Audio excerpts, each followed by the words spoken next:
Hai guys, balik lagi sama Mimin. Kali ini kita bakal nyeritain alur cerita baru nih. Judulnya The Regressed Mercenary Machination. Ya begitulah, bahasa Inggris kayak tai ya. Ya, cerita regresinya kayak gitulah. Jadi langsung aja ke ceritanya. Cerita dimulai. Gislan Perdium adalah putra sulung yang tak berguna dari Count Perdium. Seperti cerita pada umumnya, Gislan Perdium adalah anak yang koplak, manja, dan suka ngamuk-ngamuk. Pokoknya beban keluarga banget lah kayak kalian. Namun di suatu hari, Gislan Perdium yang dikenal sebagai sampah dapat mengalahkan kesatria terbaik di utara, di mana ia berhasil meluluh lantakan seluruh pasukan yang menyerangnya. Ini kesatria belum dikasih tahu ya namanya, jadi kita panggil aja Joseph, oke? Joseph pun tentunya sangat syok dengan apa yang terjadi. Ia bertanya-tanya bagaimana mungkin dirinya dapat dikalahkan oleh Gislan yang merupakan seorang sampah. Bagaimana juga Gislan bisa mengetahui seluruh rencana miliknya. Gislan pun berkata bahwa dirinya telah mengetahui semua informasi tentang Joseph, mulai dari jumlah pasukan, mata-mata, bahkan sekutunya sekalipun. Sejak awal, Joseph telah jatuh dalam genggaman tangannya. Mendengar itu, tentunya si Joseph pun tidak terima dengan apa yang terjadi.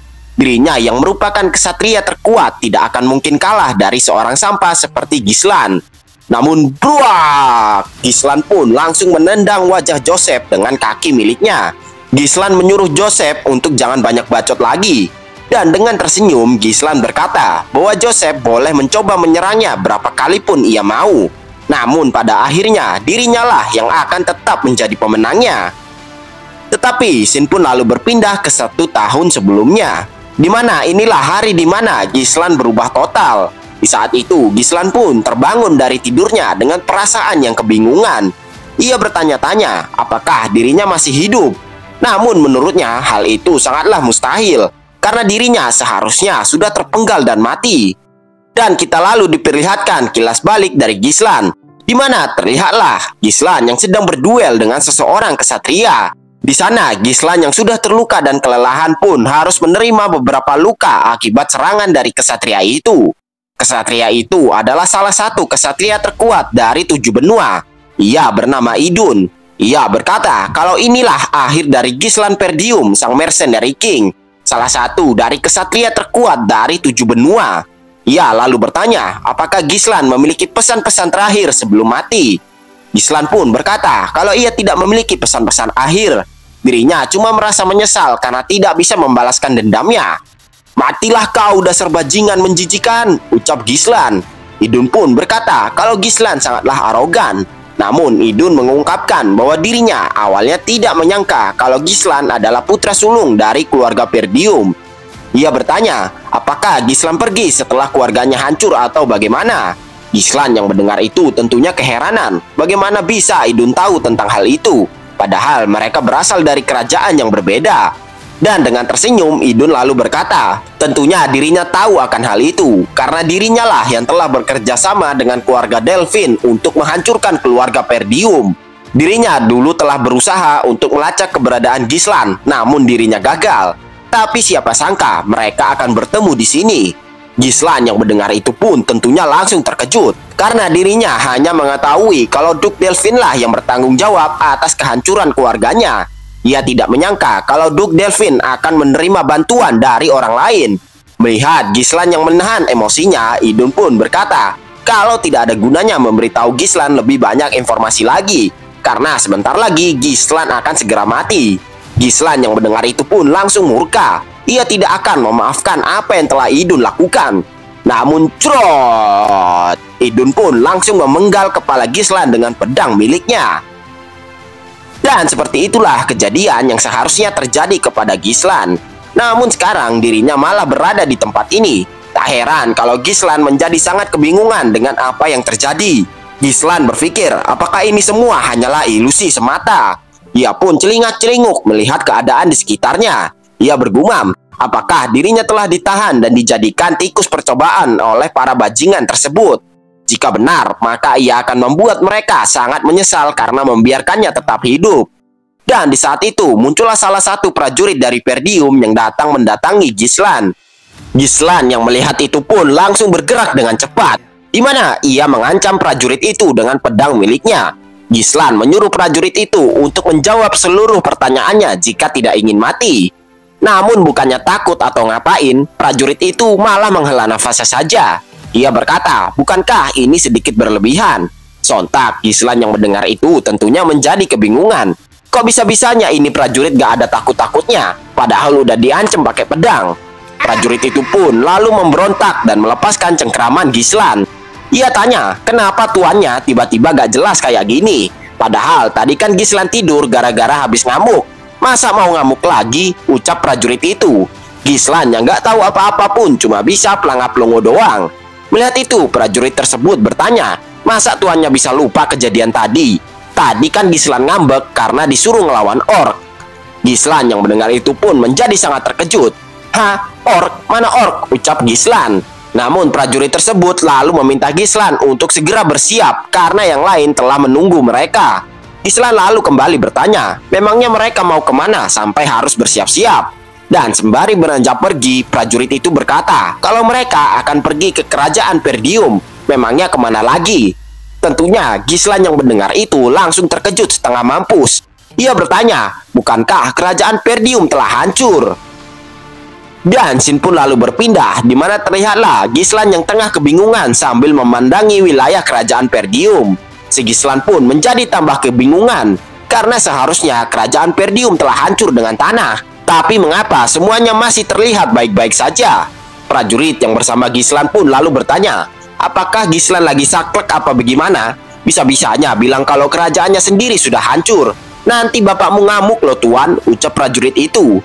Gislan pun masih tidak percaya dengan apa yang ia alami.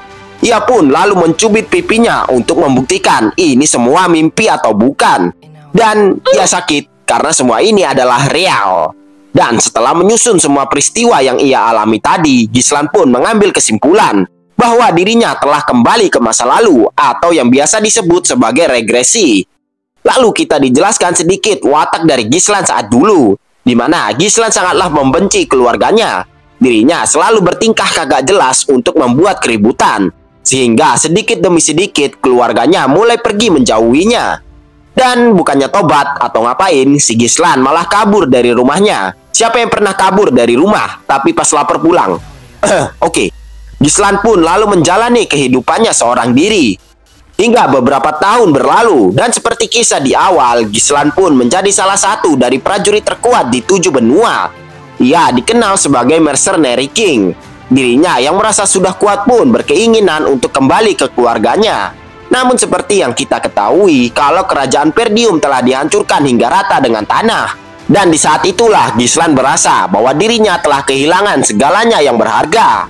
Namun sekarang dirinya malah berdiri di sini, kembali ke masa lalu, di mana orang-orang yang ia cintai masihlah hidup. Gislan pun tentunya menjadi sangat bahagia, karena ia bisa melindungi orang-orang yang ia cintai. Namun, ia lalu teringat bahwa sekarang mereka tengah diserang oleh segerombolan ork. Jadi, ini masih terlalu awal untuk ia rayakan. Hari ini adalah hari di mana sebagian besar prajurit banyak yang gugur. Itu terjadi karena kebodohan yang Gislan lakukan, di mana ia memaksa untuk memimpin pasukannya dengan ego. Terlebih lagi, laporan yang mereka terima sangatlah berbeda dengan fakta yang ada, di mana mereka menerima informasi kalau yang menyerang hanyalah berjumlah 3 ork saja. Makanya si Gislan ngebet banget buat nyerang ya kan? Tetapi begitu mereka sampai di sana, jumlah ork yang muncul lebih dari apa yang mereka bayangkan. Di mana terdapat 20 ork yang muncul sekaligus. Ya bisa ditebak apa yang terjadi selanjutnya. Dan kali ini Gislan berencana akan melakukannya dengan benar. Kalau dipikir-pikir lagi, para ork tersebut hanya menyerang tanpa memiliki strategi. Ya intinya cuma punya otot tapi otaknya nggak ada. Tapi masalahnya sekarang, apakah orang-orang akan mau mempercayai dirinya yang dianggap sampah ini? Namun duar! Tiba-tiba sebuah bangunan pun terlempar tepat di atas kepala Gislan. Dan di saat itu, para prajurit berkata kalau para ork telah bergerak untuk menyerang mereka. Di mana terlihatlah para ork yang menyerang dengan membabi buta. Tentunya Gislan yang melihat itu menjadi kebingungan. Ia tidak menyangka kalau para ork tersebut akan menyerang secepat ini.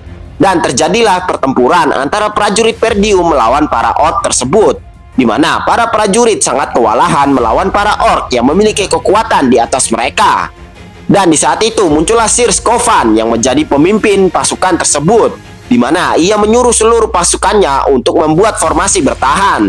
Ia yang hendak membantu pun malah menjadi terdesak karena para orc yang menyerangnya sangatlah brutal. Ia bergumam kalau mereka semua akan mati jika pertempuran ini terus dilanjutkan. Namun di saat itu salah satu prajuritnya pun memperingati Sir Skovan karena terlihatlah seekor orc yang akan menyerangnya dari arah belakang. Namun sebelum ia bisa mengelak, Gislan pun langsung bergerak dengan cepat dan mendorong tubuh dari Sir Skovan menjauh. Sir Skovan yang melihat hal tersebut pun tentunya menjadi sangat terkejut. Dan terlihatlah Gislan yang akan beradu serangan dengan orc tersebut secara langsung. Dan slash! Dengan tebasan yang kuat dan presisi, Gislan pun berhasil memotong pergelangan tangan dan kaki dari orc tersebut. Dan jedwar! Orc raksasa tersebut langsung mokat setelah menerima satu serangan dari Gislan.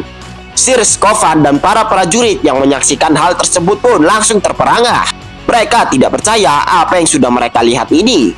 Sementara itu, Gislan pun dengan santainya memainkan pedang yang ia bawa. Gislan berkata kalau dirinya yang sekarang belum bisa mengendalikan mana. Seandainya ia punya banyak waktu lagi, maka tentunya ia akan jauh lebih kuat. Gislan pun lalu menghampiri Sir Skovan.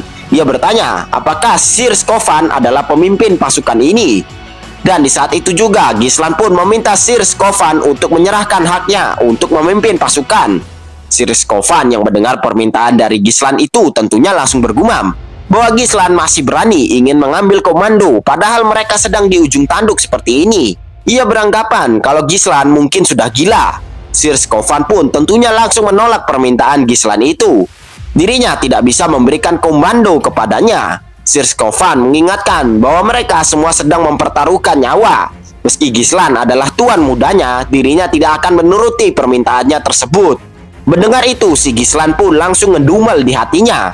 Tapi manuk akal juga sih, masa ngasih komando pasukan ke orang kagak jelas kayak dia? Dan di saat itu muncullah salah satu orc yang menerjang maju hendak menyerang mereka berdua. Sir Skovan pun langsung pasang badan untuk melindungi Gislan. Ia menyuruh Gislan untuk menyerahkan orc ini padanya. Sir Skovan menambahkan bahwa Gislan terlalu muda untuk memimpin pasukan. Melihat ia yang terus diremehkan, Gislan pun bergumam bahwa ia tidak punya pilihan lain kecuali unjuk gigi. Gislan pun langsung memasang kuda-kudanya untuk menyerang. Dan Gislan pun melemparkan pedangnya ke arah orc tersebut berada. Sir Skovan yang terkejut dengan tindakan Gislan itu pun langsung ngamuk-ngamuk. Ia langsung menarik baju milik Gislan. Ia bertanya apa yang sudah Gislan lakukan. Namun di saat itu Sir Skovan pun menyadari sesuatu, di mana ia langsung menoleh ke arah orc yang hendak menyerang mereka tadi. Dan terlihatlah pedang yang dilemparkan Gislan sebelumnya telah menancap dan bahkan menembus kepala dari orc tersebut. Orc tersebut pun langsung turun tepat di hadapan Sir Skovan dan Gislan. Tentunya Sir Skovan yang menyaksikan kejadian yang gak manuk akal itu pun langsung terkejut. Ia bertanya-tanya bagaimana bisa Gislan mengenai titik lemah dari orc tersebut. Gislan lalu menatap Sir Skovan. Ia bertanya padanya, menurut Sir Skovan, apakah hal yang paling penting dalam medan pertempuran? Gislan berkata bahwa jawabannya adalah mental. Mereka tidak akan bisa menang jika seluruh pasukan dalam ketakutan seperti ini. Dan dengan tersenyum, Gislan menambahkan bahwa yang mereka butuhkan sekarang adalah momentum. Dan Gislan pun langsung bergerak dengan cepat, di mana ia pun mengambil kembali pedangnya yang menancap di kepala orc tadi. Dan dengan penuh keberanian, Gislan pun langsung melompat ke dalam kerumunan orc tersebut. Dan crot! Dengan gampangnya, Gislan berhasil menumbangkan seekor orc dengan pedang miliknya. Tentunya, Sir Skovan dan seluruh prajurit Perdium yang menyaksikan aksi dari Gislan itu menjadi terkejut kembali. Gislan lalu berteriak dengan keras di tengah kerumunan orc yang mengepungnya. Ia akan membunuh semua orc yang maju ke hadapannya. Dan tanpa rasa takut sedikit pun, Gislan pun kembali menerjang maju ke gerombolan orc yang telah siap menunggunya. Dan slash. Dengan pergerakan yang sangat cepat, Gislan pun dapat menghindari serangan setiap orc yang menyerangnya.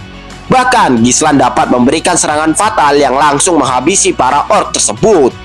Sir Skovan yang menyaksikan hal tersebut tentunya menjadi sangat syok. Ia bahkan tidak bisa mempercayai apa yang matanya lihat ini. Karena pergerakan yang ditunjukkan oleh Gislan itu bukanlah gerakan yang bisa dilakukan oleh seorang pemula. Bahkan dirinya yang merupakan pengguna mana sangat kesulitan untuk bisa mengalahkan satu orc. Tapi dengan tubuh kurusnya, Gislan dapat menumbangkan orc-orc tersebut dengan satu serangan. Sir Skovan juga menyadari kalau Gislan sudah sangat kelelahan. Namun pergerakan yang Gislan lakukan sangatlah efisien, di mana ia bisa menghindari serangan orc dengan presisi tanpa mengeluarkan banyak stamina. Dan Gislan dapat memanfaatkan momentum ayunan pedang miliknya untuk mengincar titik lemah para orc tersebut. Sir Skovan berkata kalau Gislan sekarang terlihat seperti master pedang yang bahkan tak perlu menggunakan mananya. Sementara itu, Gislan pun memancing emosi para orc tersebut untuk mengikuti dirinya, di mana si Gislan terus-menerus memaki para orc tersebut. Melihat itu, para prajurit pun menjadi kebingungan dengan tindakan Gislan. Bahkan Sir Skovan juga kebingungan kenapa Gislan mencoba memancing para orc tersebut untuk mengikutinya. Dan di saat itu, Sir Skovan pun menyadari rencana apa yang ingin Gislan lakukan. Ia pun lalu menyuruh seluruh pasukannya untuk membawa tombak dan perisai. Ia berkata kalau mereka akan menyusul Gislan pergi. Sementara itu, terlihatlah Gislan yang masih terus menggiring para orc tersebut untuk mengikutinya. Dan setelah mencapai tempat yang ia inginkan, Gislan pun langsung memasang kuda-kudanya untuk menahan serangan para orc tersebut. Di mana terlihatlah Gislan yang membawa para orc tersebut ke tepi tebing tempat di mana ia datang tadi. Gislan percaya kalau Sir Skovan dan para prajurit yang lain akan mengerti rencana miliknya. Dan benar saja, beberapa saat kemudian terlihatlah Sir Skovan dan para prajurit yang sudah menggunakan formasi menyerang dengan perisai dan tombak. Melihat itu, Gislan pun lalu tersenyum. Ia berkata kalau ini sangatlah sempurna. Dan tanpa ragu-ragu, Gislan pun langsung melompat dari tebing tersebut. Dan ia menyuruh Sir Skovan untuk melakukannya sekarang. Sir Skovan yang mendengar itu langsung menyuruh pasukannya untuk menyerang. Dan formasi dari pasukan Sir Skovan itu berhasil mendorong mundur para orc tersebut menuju tepi tebing tepat di hadapan mereka. Dan dengan penuh semangat, mereka semua pun berhasil menjatuhkan seluruh orc tersebut dari tebing hingga membuat orc-orc itu langsung tewas seketika. Sir Skovan langsung berteriak mencari keberadaan Gislan yang ikut melompat ke dalam jurang. Dan untungnya Gislan masih dapat bertahan, di mana ia menggunakan pedangnya sebagai pegangan. Gislan pun lalu tersenyum kepada Sir Skovan yang masih bengong-bengong doang. Sir Skovan pun lalu mengelurkan tangannya kepada Gislan agar ia bisa naik. Namun karena sudah sangat kelelahan, Gislan pun tidak bisa menahan genggamannya lagi. Sehingga ia pun langsung terjatuh ke dalam jurang tersebut. Tentunya mereka semua yang melihat itu pun langsung berteriak memanggil nama Gislan. Namun scene pun lalu berpindah, di mana terlihatlah Gislan yang terbangun saat mendengar suara dari adiknya, yaitu Elena. Dan di saat itu pecahan-pecahan ingatan tentang adiknya pun bermunculan di hadapan Gislan. Gislan berkata kalau ini semua adalah ingatan tentang Elena, adiknya. Namun di saat itu tiba-tiba muncullah Elena yang menarik lengan dari Gislan. Elena meminta Gislan untuk mengikutinya. Dan Gislan pun langsung tersadar dari mimpinya tersebut. Dan sekarang dirinya berada dalam kamarnya. Gislan bergumam bahwa sepertinya ia berhasil diselamatkan sebelum jatuh ke jurang. Gislan lalu beranjak dari tempat tidurnya. Ia bergumam apakah ingatannya tadi itu adalah mimpi atau bukan. Namun di saat itu tiba-tiba Gislan pun merasakan rasa sakit di sekujur tubuhnya. Dirinya tahu kalau ia masih lemah, tapi ia tidak menyangka kalau rasa sakitnya akan sebesar ini. Ini mungkin terjadi karena ia terlalu memaksakan dirinya. Dan di saat itu muncullah pelayan pribadi milik Gislan, yaitu Belinda. Belinda pun menjadi sedikit terkejut saat melihat kalau Gislan sudah siuman. Sementara itu, si Gislan malah bengong melihat kemunculan Belinda. Belinda lalu mengomeli Gislan yang bertindak gegabah, padahal ia sudah menyuruh Gislan untuk menyerahkan urusan orc kepada para prajurit. Untung aja kagak mati ya kan? Namun tanpa disangka-sangka, Gislan pun langsung memeluk Belinda.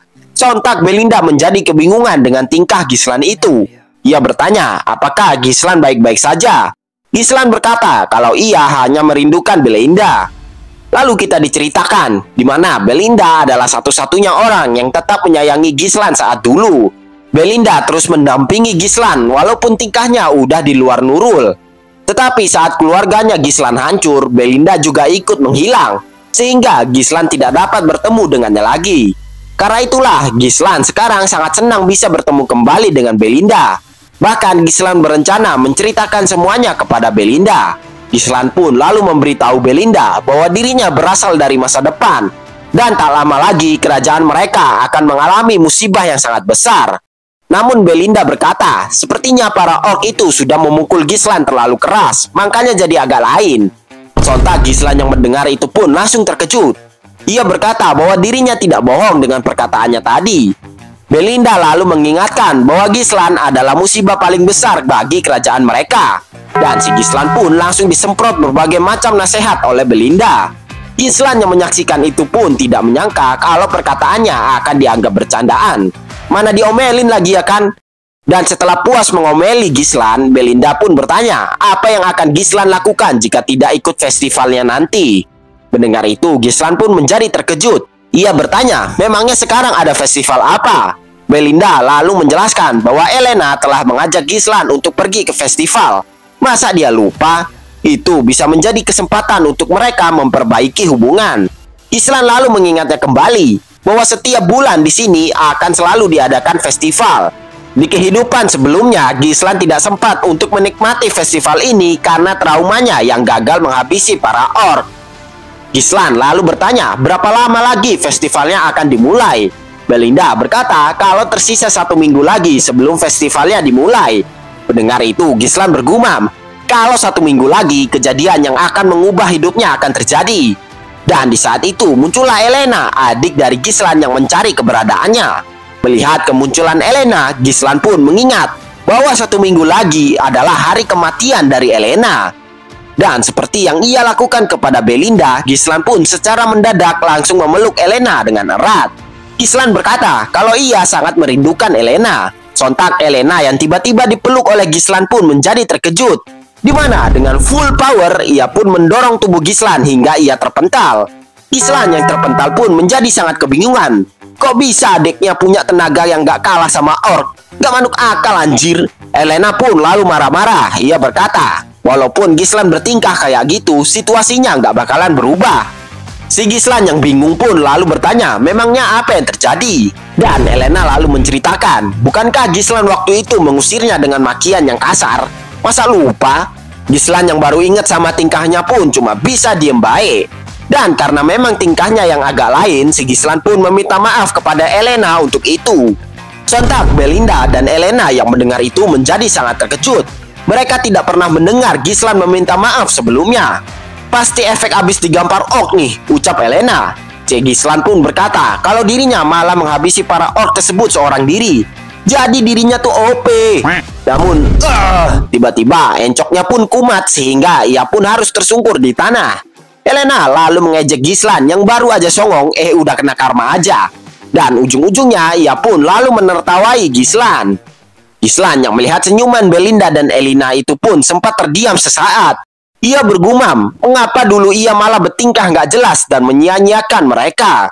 Dulu di festival minggu depan, ia menolak ajakan Elena untuk pergi bersama dengan alasan kena mental. Dan di saat itulah kali terakhir mereka berdua bertemu. Di mana setelah itu tubuh dari Elena ditemukan dalam keadaan terpotong bersama pengawalnya. Semenjak saat itu, Gislan selalu menyesal karena dia tidak menerima ajakan dari Elena. Seharusnya ia pergi bersamanya agar kejadian itu tidak terjadi. Namun di saat itu, tiba-tiba muncullah 2 pengawal Elena yang bernama Jamal dan Philip. Mereka berdua mencari keberadaan Elena karena para pelayan memerlukan bantuannya. Dengar itu, Elena pun langsung bersiap-siap untuk pergi menuju festival. Di sana, Gislan lalu bertanya, mengapa Elena harus ikut membantu mempersiapkan festivalnya? Dan dengan sedikit bersarkas, Belinda berkata, ya bagaimana lagi, punya kakak aja kerjaannya turu doang. Mendengar itu, si Gislan pun cuma bisa terdiam baik setelah di roasting. Dan karena itu, si Gislan pun menawarkan dirinya untuk ikut membantu. Sontak Belinda dan Elena pun langsung terkejut lagi karena si Gislan tiba-tiba mau ikut. Dan scene pun lalu berpindah di mana si Gislan pun akhirnya pergi mengikuti Elena. Namun karena si Gislan adalah pembuat onar, si Elena pun menyuruh kakaknya itu untuk pergi saja. Ngapain kek? Soalnya kalau ada Gislan, para pelayan tuh jadi pada trauma, ucapnya. Gislan pun bergumam bahwa ia harus mencari sisi dalam dan luar dari kastil agar memudahkannya untuk melakukan pengawasan. Karena sepertinya dulu Elena digiring keluar menjauh dari pesta. Namun di saat itu datanglah salah satu prajurit sepuh yang mendatangi Gislan. Si Gislan yang melihat kedatangan Pak Tua itu langsung mengenalinya. Pak Tua itu adalah Pak Fergus. Ia cukup dekat dengan Gislan. Pak Fergus pun langsung menanyai keadaan Gislan karena ia merasa khawatir saat tahu kalau Gislan melawan orc seorang diri. Melihat kedatangan Pak Fergus, Elena pun menggunakan kesempatan ini untuk mengusir Gislan, di mana ia meminta Pak Fergus untuk membawa Gislan ke kamarnya. Si Gislan pun cuma bisa tepok jidatnya doang karena rencananya bakalan gagal. Dan karena udah kadung gagal, ia pun bertanya kepada Pak Fergus, apakah di sini ada tempat latihan yang terbengkalai? Pak Fergus yang mendengar itu pun bertanya, memangnya apa yang ingin Gislan lakukan? Dan Gislan pun berkata bahwa dirinya ingin berlatih. Dan scene pun lalu berpindah di mana terlihatlah Pak Fergus yang membawa Gislan ke sebuah tempat latihan seperti yang Gislan minta. Gislan yang melihat tempat itu pun sedikit merasa terkejut. Ia tidak mengira kalau di sini terdapat tempat latihan yang cukup bagus. Ia juga cukup heran melihat betapa lengkapnya fasilitas di tempat ini. Dan di saat itu Pak Fergus pun berkata kalau dirinya selalu menjaga tempat ini untuk jaga-jaga siapa tahu Gislan mau menggunakannya. Dan keyakinannya pun kali ini terbukti dengan kedatangan Gislan kemari. Gislan yang mendengar itu tentunya lalu teringat Pak Fergus selalu melakukan hal ini di kehidupan sebelumnya. Gislan lalu menepuk pundak Pak Fergus. Ia berkata kalau dirinya masih ingin hidup lebih lama lagi. Pak Fergus yang mendengar itu menjadi kebingungan. Kenapa Gislan berkata seolah-olah ia pernah mati sebelumnya. Dan Gislan pun membenarkan perkataan Pak Fergus itu. Ia memang pernah mati sebelumnya. Namun Pak Fergus menyuruh Gislan untuk tidak berkata yang aneh-aneh. Dan di saat itu Gislan pun menyuruh Pak Fergus untuk pergi karena dirinya akan melakukan latihan. Pak Fergus yang mendengar itu lalu berpamitan dan beranjak pergi. Melihat kepergian Pak Fergus, Gislan bergumam bahwa dirinya selama ini selalu memperlakukan orang-orang di sekitarnya layaknya musuh. Padahal orang-orang itu selalu ada untuknya. Dan seminggu dari sekarang, kematian dari Elena akan terjadi. Dan dalang dari penyerangan tersebut adalah bangsawan dari negeri seberang. Berkat itu, perang di Perdium pun pecah dan mengakibatkan keluarga Perdium musnah rata dengan tanah. Kematian Elena adalah penyebab kehancuran keluarga Gislan, dan ia harus bisa mencegah kematian dari Elena agar semua itu tidak terjadi. Sebelum itu, pertama-tama ia harus merombak dirinya terlebih dahulu. Ia harus memiliki tubuh fisik yang kuat. Namun karena waktu yang ia miliki sangatlah pendek, ia tidak bisa melakukannya. Tapi setidaknya sekarang ia harus bisa mengendalikan mananya terlebih dahulu. Mana adalah sumber supranatural yang memungkinkan manusia untuk berkembang melebihi batasan. Kebanyakan orang akan bilang merasakan dan menerima adalah hal yang paling sulit untuk dilakukan. Namun Gislan dapat melakukan dua hal tersebut dengan gampang, bahkan dalam kondisi perang sekalipun. Gislan akan menyambungkan mana yang mengapung di udara dan mengumpulkan mereka layaknya memutar kincir angin. Dan seperti itulah cara untuk menciptakan manakor. Bagi Gislan yang merupakan kesatria dengan puluhan ribu pengalaman, menciptakan sebuah manakor tidaklah sulit. Tapi jika hanya dengan satu manakor saja, maka Gislan tidak akan mungkin dikenal sebagai salah satu dari kesatria terkuat di 7 benua. Berkat sebuah metode yang ia temukan di sebuah buku sihir, dirinya dapat melampaui apa yang manusia ketahui. Bukan hanya satu, Gislan dapat menciptakan 2, bahkan 3 core sekaligus dalam dirinya. Gislan dapat menghubungkan ketiga manakor itu sehingga dapat menghasilkan ledakan kekuatan yang sangat dahsyat. Dan terlihatlah Gislan yang memuntahkan seteguk darah akibat menyambungkan ketiga manakor miliknya. Gislan bergumam bahwa 3 manakor adalah batas yang ia bisa lakukan saat ini. Padahal dulunya ia bisa mengkoneksikan 5 manakor sekaligus. Walaupun metode ini meningkatkan kekuatan penggunanya dengan sangat drastis, namun sebagai gantinya, pengguna metode ini harus menggunakan mana dalam jumlah yang sangat besar. Inilah alasan mengapa saat itu Gislan dapat dikalahkan oleh Idun di kehidupan sebelumnya. Apalagi Idun membawa selusin pasukan untuk mengeroyoknya yang sudah kehabisan mana. Jika mereka buy one, udah pasti Gislan yang akan menang. Memang teknik ini tidaklah stabil. Namun dirinya sekarang memiliki tubuh yang sehat dan muda. Apalagi dirinya memiliki banyak waktu untuk menyempurnakan nantinya. Dan di saat itu, pasti ia akan membalaskan dendamnya pada si Idun dan para bajingan yang berdiri di belakang keluarga Delphine. Gislan bersumpah akan menghabisi semua orang yang terlibat dalam kehancuran keluarganya sampai ke akar-akarnya. Dan scene pun lalu berpindah ke seminggu kemudian. Tempatnya di hari festival dilaksanakan. Terlihatlah Gislan yang telah bersiap penuh untuk mencegah kematian dari Elena, di mana Gislan selalu menenteng pedangnya kemana-mana. Elena yang melihat kehadiran Gislan pun menjadi terkejut. Ia lalu bertanya kenapa tumben Gislan mau ikut acara beginian. Kan dia gak suka kalau ada yang rame-rame. Gislan pun menjawab bahwa sebagai penerus keluarga, dirinya harus datang ke acara seperti ini setidaknya sekali saja. Elena lalu mengejek tingkah dari Gislan itu yang berubah akhir-akhir ini, di mana tidak biasanya Gislan malah pergi berlatih selama seminggu penuh. Padahal biasanya mah mabuk ciu ya kan. Gislan yang mendengar itu menjadi salah tingkah. Ia bertanya, memangnya kenapa kalau dia mau latihan? Kan gak masalah. Elena lalu membalas bahwa ia sedikit terkejut. Soalnya Gislan memang beban keluarga. Bahkan ayah mereka saja tahu kalau Gislan adalah beban keluarga yang udah gak berguna. Tukang mabok, penjudol, tukang main cewek, pengangguran, wibu bau bawang, gak ada harapannya lah pokoknya. Mendengar itu, Gislan pun auto terkena mental. Bisa-bisanya dia di roasting bapaknya sendiri. Namun Elena lalu berkata bahwa dirinya sangatlah menyukai Gislan yang sekarang. Karena Gislan yang sekarang sangatlah mirip dengan yang dulu. Mendengar itu, Gislan lalu terdiam seketika. Gislan baru menyadari bahwa kedatangannya ke masa lalu mulai merubah banyak hal. Awalnya mungkin akan terlihat sama, namun semakin lama semuanya akan sulit untuk ditebak. Dan saat ini yang bisa Gislan lakukan adalah menyiapkan semuanya sesuai dengan informasi yang ia miliki di kehidupan sebelumnya. Sehingga semuanya akan berjalan seperti apa yang ia inginkan. Dan di saat itu Gislan pun lalu menemani Elena untuk menikmati festival di sana. Ia pergi ke sana kemari mengikuti kemauan dari adiknya tersebut. Dan setelah cukup puas berkeliling, akhirnya mereka istirahat sejenak. Di mana Gislan mulai menyadari ada suatu hal yang janggal. Festivalnya hampir selesai, tapi tidak terjadi apapun. Apakah ini terjadi karena dirinya selalu bersama Elena dari tadi? Namun di saat itu tiba-tiba muncullah kedua pengawal dari Elena, yaitu Jamal dan Philip. Mereka lalu mengajak Elena untuk pergi ke festival baru di seberang. Mendengar itu tentunya Elena menjadi sangat gembira dan ia pun menerima ajakan Philip dan Jamal itu. Sementara itu Gislan yang menyadari sesuatu pun bergumam bahwa ia telah menemukan pengkhianat dari keluarganya. Ya siapa lagi, ini Philip berdua lah. Philip dan Jamal adalah dua kesatria yang paling dipercaya keluarga karena mereka telah melindungi Elena semenjak kecil. Dan di kehidupan sebelumnya mereka diketahui tewas untuk melindungi Elena.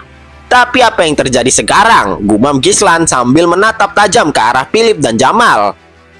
Lalu scene pun berpindah di mana mereka berempat telah sampai di tempat yang Jamal dan Philip katakan. Namun di sana tidak ada festival apapun, malah tempat tersebut cenderung kumuh dan sepi. Sontak Elena yang melihat itu langsung kebingungan. Ia bertanya, memangnya ada festival apa di tempat sepi kayak gini? Namun si Jamal coba meyakinkan Elena. Ia beralasan bahwa para pedagang mungkin belum datang. Sontak Elena pun marah-marah kepada Jamal. Ia berkata mana ada yang mau membuat festival di tempat yang gak jelas kayak gini. Sementara itu Gislan pun lebih memilih untuk mengecek tempat tersebut, di mana sesuai dugaannya tempat ini bukanlah tempat sembarangan. Tempat ini memang kelihatan biasa saja. Namun sebenarnya semua jalan keluar telah diblokir kecuali jalan mereka masuk tadi. Namun di saat itu tiba-tiba Elena pun langsung menyeret Gislan untuk pergi dari sini. Sontak Jamal yang melihat itu pun langsung jadi panik. Ia coba untuk membujuk Elena supaya tinggal lebih lama sedikit lagi. Sementara itu Gislan yang diseret adiknya pun cuma bisa pasrah saja. Uang tenaga adiknya udah kayak King Kong ya kan. Namun di saat itu tiba-tiba Philip pun langsung menghadang jalan dari Elena dan Gislan. Dengan wajah yang penuh amarah, Philip menyuruh mereka berdua untuk tetap diam di tempat ini. Sontak Elena yang melihat itu menjadi ketakutan. Ia bertanya apa yang terjadi, kenapa Philip terlihat sangat marah. Dan di saat itu dengan senyumannya Jamal pun menjawab bahwa mereka melakukan ini karena ada permintaan dari seseorang dengan tawaran yang sangat lumayan. Sontak Elena yang mendengar hal itu menjadi sangat terkejut. Ia bertanya apa yang Jamal maksud. Dan di saat itu muncullah 3 orang asing yang mendekati mereka. Pemimpin dari 3 orang asing tersebut bernama Frank. Ia memuji kinerja dari Philip dan Jamal yang berhasil membawa Elena kemari. Namun ia menjadi kebingungan saat melihat keberadaan Gislan di sana. Padahal yang ia minta hanyalah Elena doang. Jamal lalu berkata bahwa Frank boleh menganggap Gislan sebagai bonus. Ia datang kemari mengikuti mereka dengan sukarela. Dan di saat itu akhirnya Gislan pun buka suara. Ia memperingati Jamal bahwa mereka tidak akan selamat karena telah mengkhianati keluarga Perdium. Namun dengan tersenyum, Jamal pun menyuruh Gislan untuk memikirkan dirinya sendiri terlebih dahulu. Soalnya dia tinggal kabur saja dari sini sejauh mungkin. Dirinya cuma muak harus hidup di negeri yang hancur seperti ini. Terlebih lagi mereka harus berurusan dengan para orc yang tidak ada habisnya.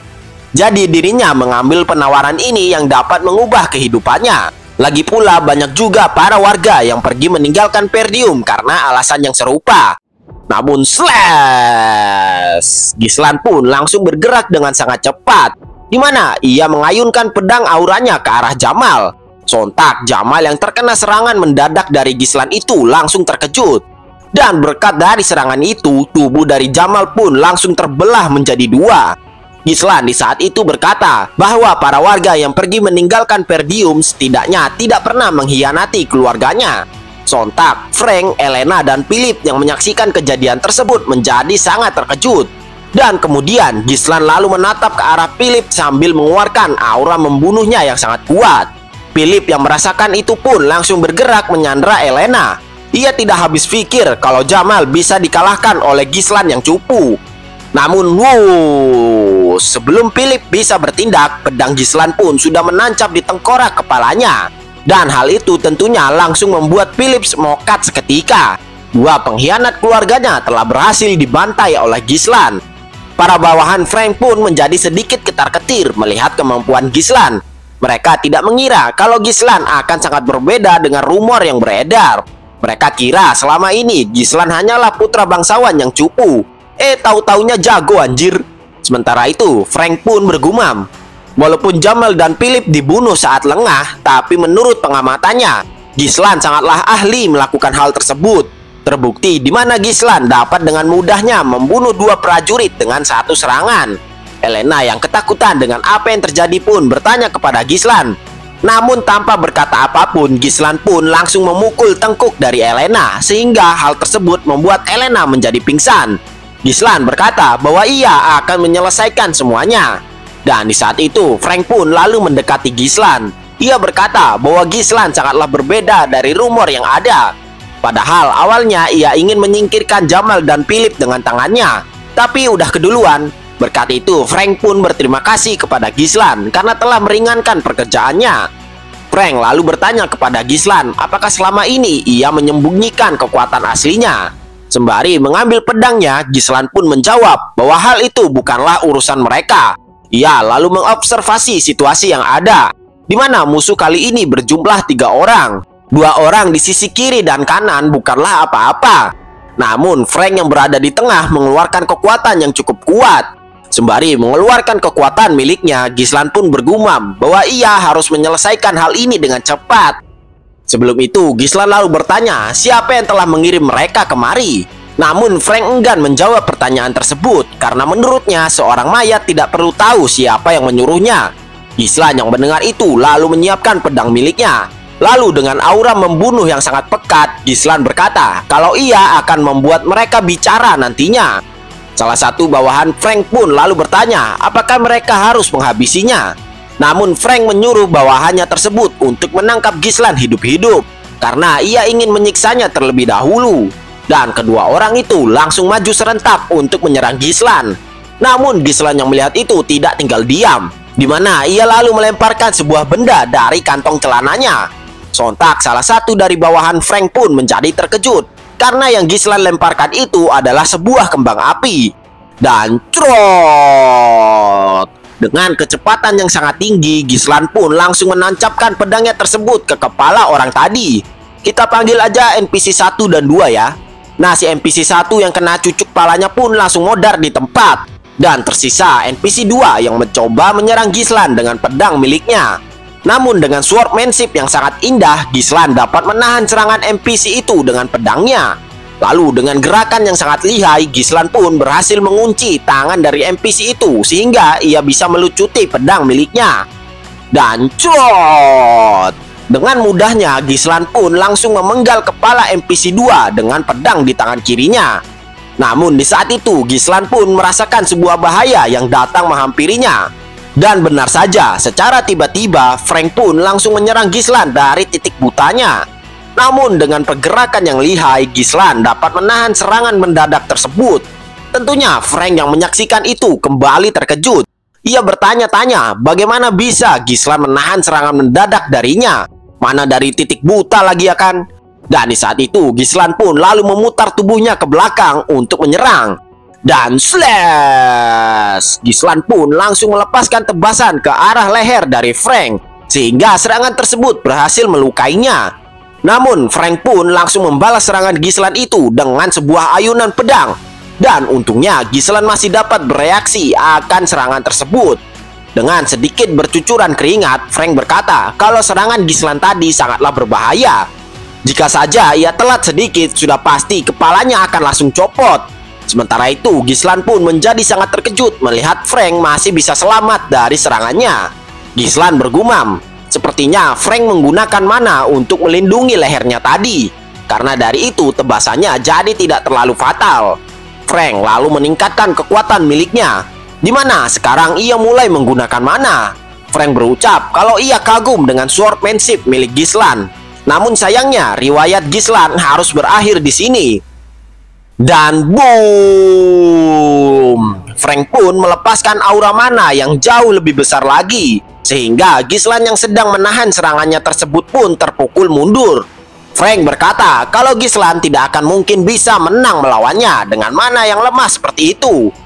Namun Gislan merespon perkataan Frank tersebut dengan senyuman, yang tentu saja membuat Frank menjadi kebingungan. Dan tanpa disangka-sangka, Gislan pun mendorong tubuhnya ke depan sehingga dapat lepas dari tekanan Frank. Dan boom! Dengan tendangannya yang sangat keras, Gislan pun berhasil mengenai wajah dari Frank, hingga membuat Frank pun terlempar cukup jauh. Frank yang terkena serangan Gislan masih bisa cengengesan. Ia berkata kalau serangan Gislan itu tidak berefek apa-apa. Namun di saat itu, Frank pun langsung memuntahkan seteguk darah dari mulutnya. Frank juga mulai merasa kesakitan akibat serangan Gislan barusan. Tentunya Frank yang merasakan hal tersebut pun langsung kebingungan. Bagaimana bisa serangan Gislan berefek padanya? Padahal dirinya telah melindungi tubuhnya dengan mana. Dan terlihatlah Gislan yang mendekat sambil mengeluarkan aura yang jauh lebih kuat dari sebelumnya. Gislan berkata kalau dirinya tidak menyangka ia akan benar-benar menemukan pelaku pembunuh adiknya. Lalu dengan meledakkan 3 core mana miliknya, Gislan pun menyuruh Frank untuk bersiap-siap. Sontak Frank yang menyaksikan kejadian tersebut menjadi sangat terkejut. Ia bisa merasakan kalau mana milik Gislan meningkat secara drastis. Namun tanpa ia sadari, Gislan pun langsung menerjang ke arahnya dengan menggunakan kedua pedang. Dan wus. Dengan sangat bersusah payah, Frank pun mencoba menghindari sekaligus menahan serangan Gislan yang semakin tajam. Dan Gislan kembali melepaskan tebasan 2 pedang ke arah Frank. Frank yang menahan serangan tersebut sangatlah kewalahan, sampai-sampai ia kebingungan dengan apa yang terjadi. Bahkan pedang yang Frank miliki sedikit demi sedikit mulai hancur akibat menahan serangan Gislan yang sangat dahsyat. Frank yang merasakan kekuatan Gislan pun mulai jadi ketar-ketir, di mana ia bergumam kalau Gislan sekarang terasa seperti orang yang benar-benar berbeda dari sebelumnya. Dan slash! Dengan satu pedang miliknya, Gislan pun berhasil menebas pedang milik Frank menjadi berkeping-keping. Lalu boom! Dengan serangan yang sama, ia juga berhasil memberikan luka kepada tubuh milik Frank. Frank yang terkena tebasan milik Gislan pun langsung mengeluarkan banyak darah dari tubuhnya. Namun Gislan tidak berhenti di sana saja. Ia lalu menusuk Frank dengan sekuat tenaga menggunakan pedang di tangan kanannya. Frank yang menerima 2 serangan sekaligus pun langsung berteriak kesakitan. Namun tak membiarkannya teriak-teriak gak jelas, Gislan pun langsung menekan leher Frank sampai menabrak dinding. Dengan sambil menahan tubuh Frank, Gislan pun bertanya, siapa yang telah menyuruh Frank datang kemari? Namun bukan menjawab pertanyaannya tersebut, Frank malah mengeluarkan sebuah pisau kecil dari tangannya. Sembari melihat ke arah Elena, Frank bergumam bahwa setidaknya ia akan membawa Elena mati bersamanya. Namun sebelum Frank berhasil melepaskan serangannya, Gislan sudah terlebih dahulu dapat menahan tangan dari Frank.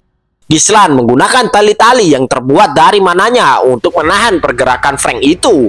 Frank yang melihat semua itu kembali terkejut.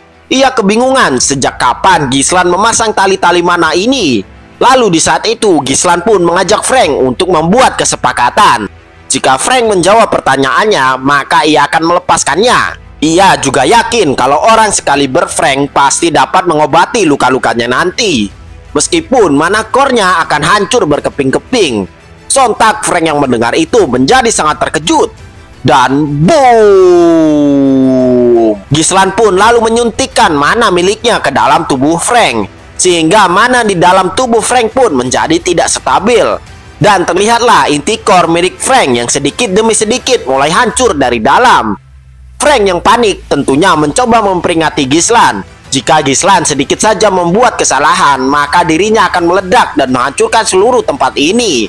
Namun Gislan lalu menenangkan Frank, itu akan terjadi untuk seorang pemula. Namun dirinya sangatlah mudah untuk melakukan hal ini. Sontak Frank yang mendengar perkataan Gislan itu langsung terdiam seketika. Ia mengetahui kalau perkataan Gislan tadi bukanlah candaan. Ia dapat merasakan kalau kematiannya sudah berada di hadapannya. Frank yang sudah kena mental pun langsung memberitahu Gislan siapa yang mengirimnya. Orang tersebut adalah Count Desmond. Ialah yang mengirim permintaan pembunuhan padanya. Gislan yang mendengar itu terdiam sesaat. Ia lalu mengingat bahwa dulu pekerjaan kotor semacam ini biasanya dilakukan oleh sekutu dari para bangsawan tersebut. Berarti yang sebenarnya merencanakan semua ini adalah Duke Delphine. Namun trot!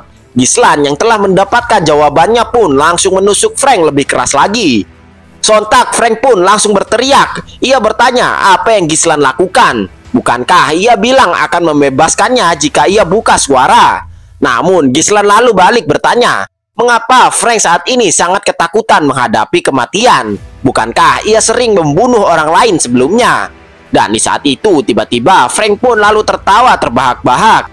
Ia berkata, meskipun Gislan berhasil membunuhnya, situasinya tidak akan berubah karena ia telah menyelesaikan tugasnya dari Descartes. Lagi pula, tidak akan ada yang mempercayai perkataan Gislan nantinya. Dan kehancuran keluarga Perdium adalah hal yang mutlak. Namun bruak, Gislan pun kembali menghantam wajah Frank ke dinding dengan sangat keras. Gislan lalu memberitahu Frank sesuatu. Ia adalah orang yang terlahir kembali ke masa lalu, dan kali ini ia akan mengubah semuanya.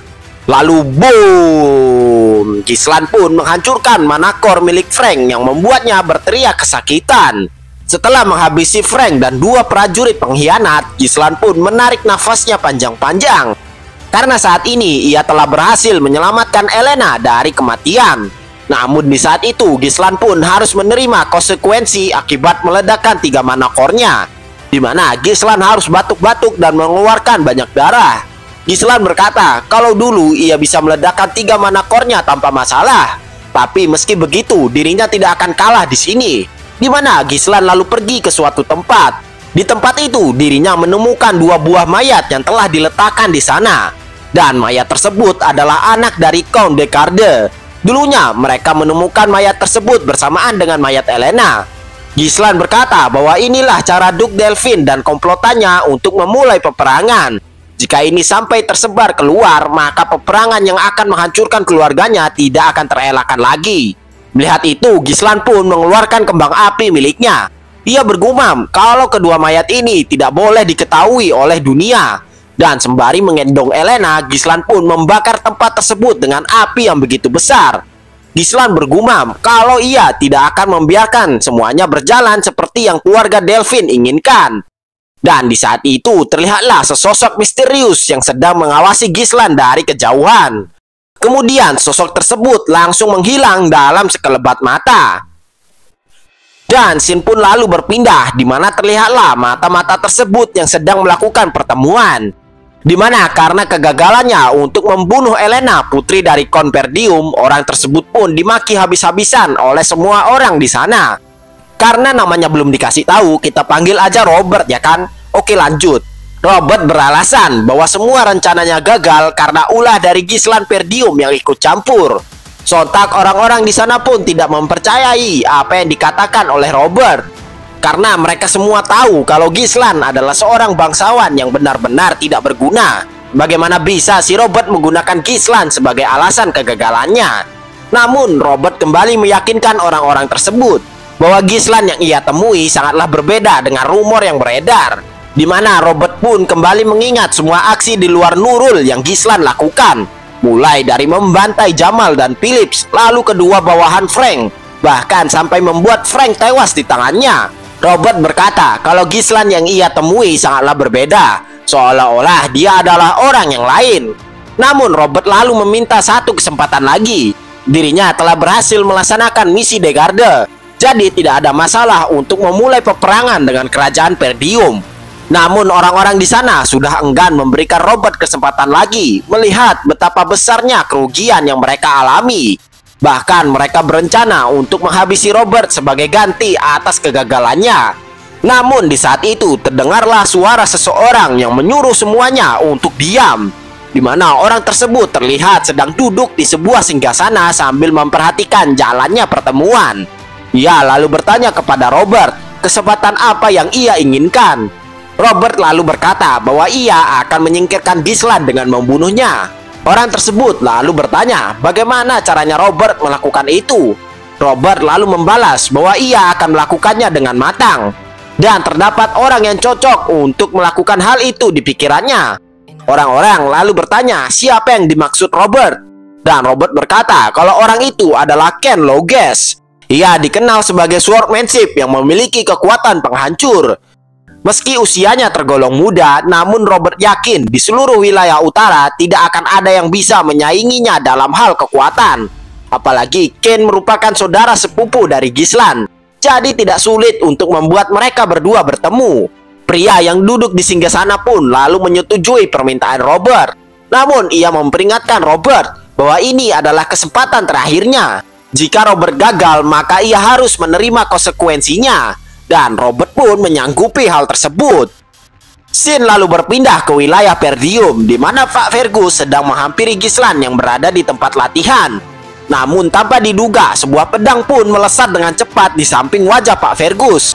Tentunya hal tersebut pun membuat Pak Fergus menjadi sangat terkejut. Rupa-rupanya pedang tersebut adalah milik Gislan yang ia lempar sebagai metode latihan, di mana Gislan dapat menarik pedang tersebut dengan menggunakan mana miliknya. Gislan yang menyadari keberadaan Pak Fergus pun langsung menyapanya. Pak Fergus meminta maaf kepada Gislan karena telah mengganggu waktu latihannya. Namun sebelum itu, ia memiliki sebuah pertanyaan. Ia penasaran hal apa yang Gislan baru lakukan. Gislan yang mendengar itu lalu menunjukkan kemampuannya. Ia menyebutnya dengan mana thread. Dengan teknik ini, ia dapat mengubah mananya menjadi sebuah benang. Gislan dulu sangat sering menggunakan kemampuan ini. Namun di kondisinya yang sekarang, ia harus meledakkan mana core-nya terlebih dahulu untuk bisa menggunakan kemampuan ini akibat jumlah mananya yang tidak cukup. Namun jika hanya membuat satu mana thread saja, maka dirinya dapat melakukan hal tersebut. Pak Fergus yang mendengar itu pun lalu kagum, karena selama ia menjadi kesatria, ia belum pernah mendengar kemampuan semacam ini. Di dalam hatinya, Pak Fergus merasa sangat heran dengan perkembangan yang ditunjukkan oleh Gislan. Padahal beberapa hari yang lalu Gislan belum bisa menggunakan mana, tapi sekarang ia sudah menciptakan ide brilian seperti ini. Di saat itu Gislan lalu bertanya apa yang membuat Pak Fergus mendatanginya. Pak Fergus menjawab bahwa ada suatu hal yang ingin ia katakan. Dan tanpa diduga Pak Fergus lalu membungkuk di hadapan Gislan. Ia berterima kasih karena Gislan telah menyelamatkan putri Elena. Gislan yang mendengar hal itu sempat terdiam sesaat. Dan ia menyuruh Pak Fergus untuk tidak melakukan hal itu, karena ini sudah menjadi kewajibannya sebagai seorang kakak. Lalu Gislan pun mengajak Pak Fergus untuk pergi makan bersama.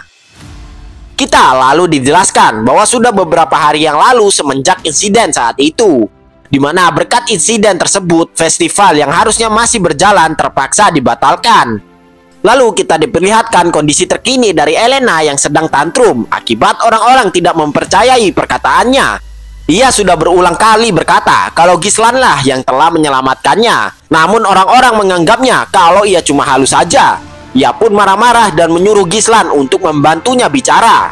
Namun Gislan berkata bahwa hal itu tidaklah berguna. Toh orang-orang tersebut tetap tidak akan mempercayainya. Sementara itu si Belinda malah murka sama tingkahnya Philip dan Jamal yang berkhianat. Untung aja udah pada mati ya kan. Kalau enggak udah dikepret tuh sama Belinda. Di saat itu Gislan lalu bergumam bahwa seharusnya peperangan tidak akan terjadi karena ia telah berhasil menyelamatkan Elena. Namun ia yakin kalau orang-orang tersebut tidak akan menyerah begitu saja.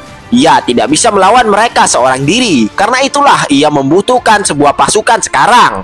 Dan di saat itu muncullah seorang pelayan yang membawa makanan untuk mereka. Namun si Gislan malah menjadi kebingungan melihat pelayan tersebut hanya menyiapkan sebuah potong roti. Ia lalu bertanya kepada Belinda mengapa mereka memakan dessertnya di awal. Dan Belinda menjawab bahwa itu bukanlah dessert.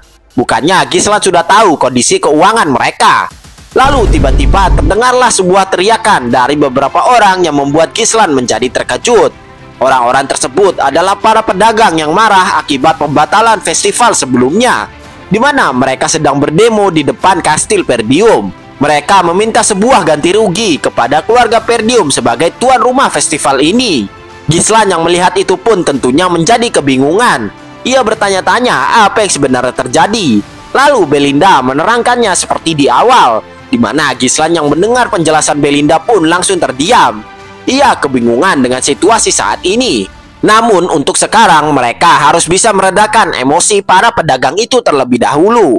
Gislan lalu menyuruh Pak Fergus untuk mengirim beberapa prajurit untuk menenangkan massa. Namun Pak Fergus berkata bahwa mereka sekarang tidak memiliki prajurit lagi.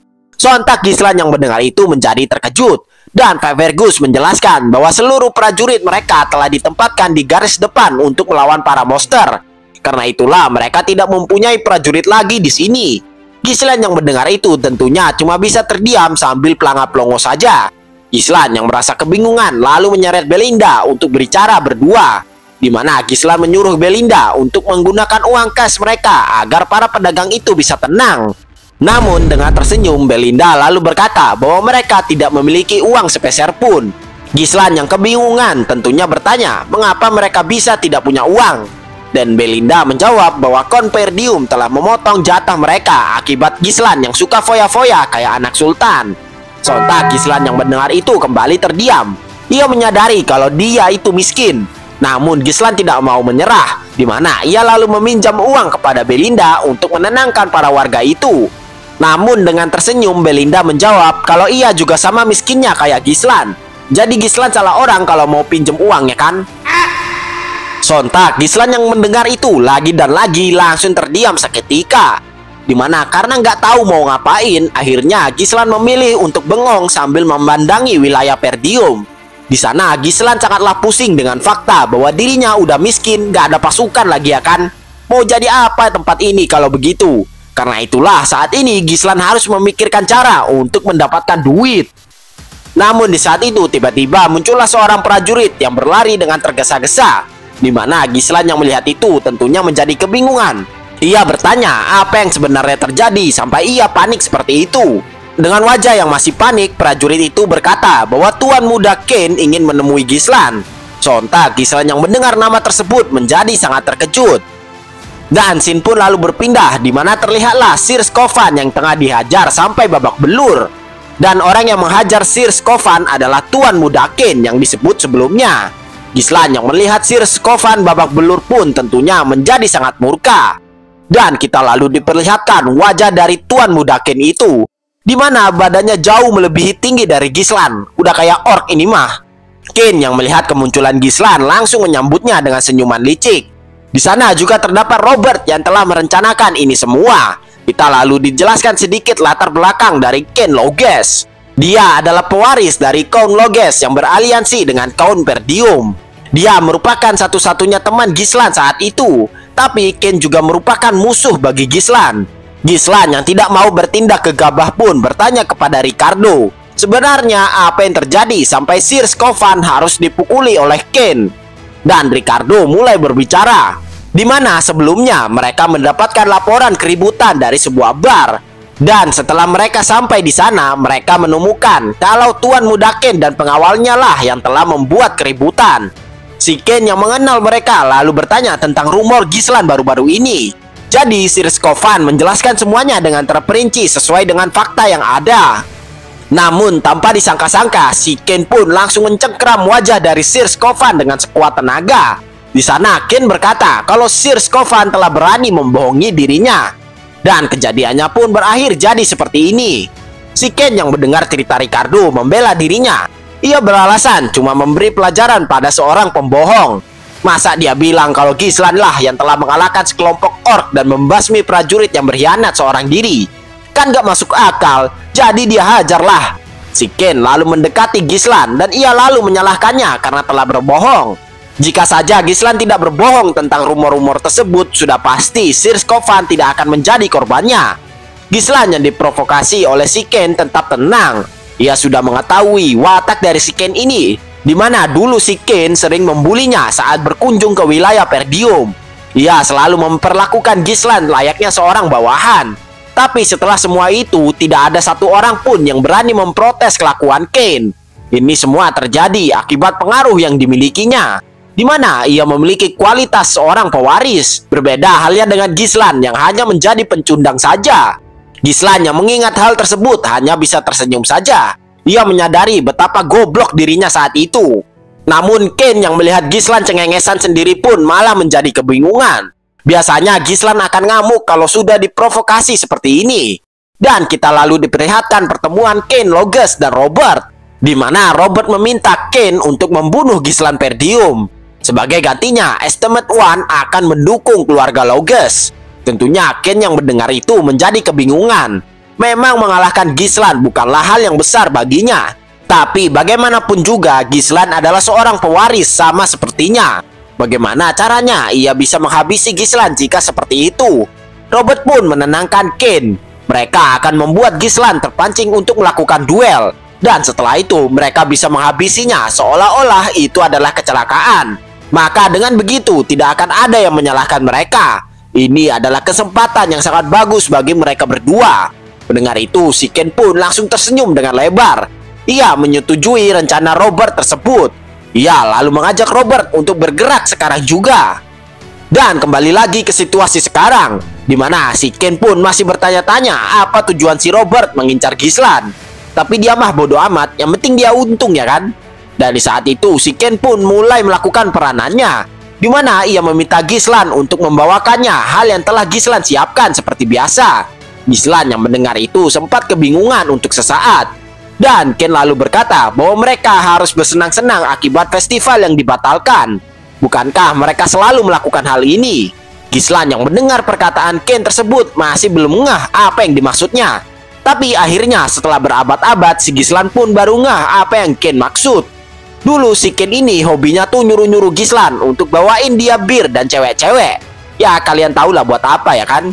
Mana kagak bayar lagi ya kan? Jadi Gislan semua yang nanggung. Tentunya Gislan gak akan mau nurutin apa yang Ken minta itu. Orang dia aja lagi bokeh ya kan? Masa mau bayarin ini manusia tronton? Namun di saat itu Gislan lalu mendapatkan sebuah pencerahan, di mana ia bisa mengatasi masalah keuangannya ini dengan keberadaan si Ken Kimak. Saking senangnya sampai-sampai mata dari Gislan tidak bisa lepas dari menatap si Ken. Namun lamunan dari Gislan itu dipecahkan oleh teriakan dari Ken yang memanggilnya, di mana sekali lagi Ken menyuruh Gislan untuk membawakan apa yang ia mau sebelum ia menjadi murka. Namun dengan wajah penuh intimidasi, Gislan berkata bahwa Ken harus membayar hutangnya terlebih dahulu jika menginginkan hal itu. Sontak Ken menjadi kebingungan. Ia bertanya hutang apa yang Gislan maksud.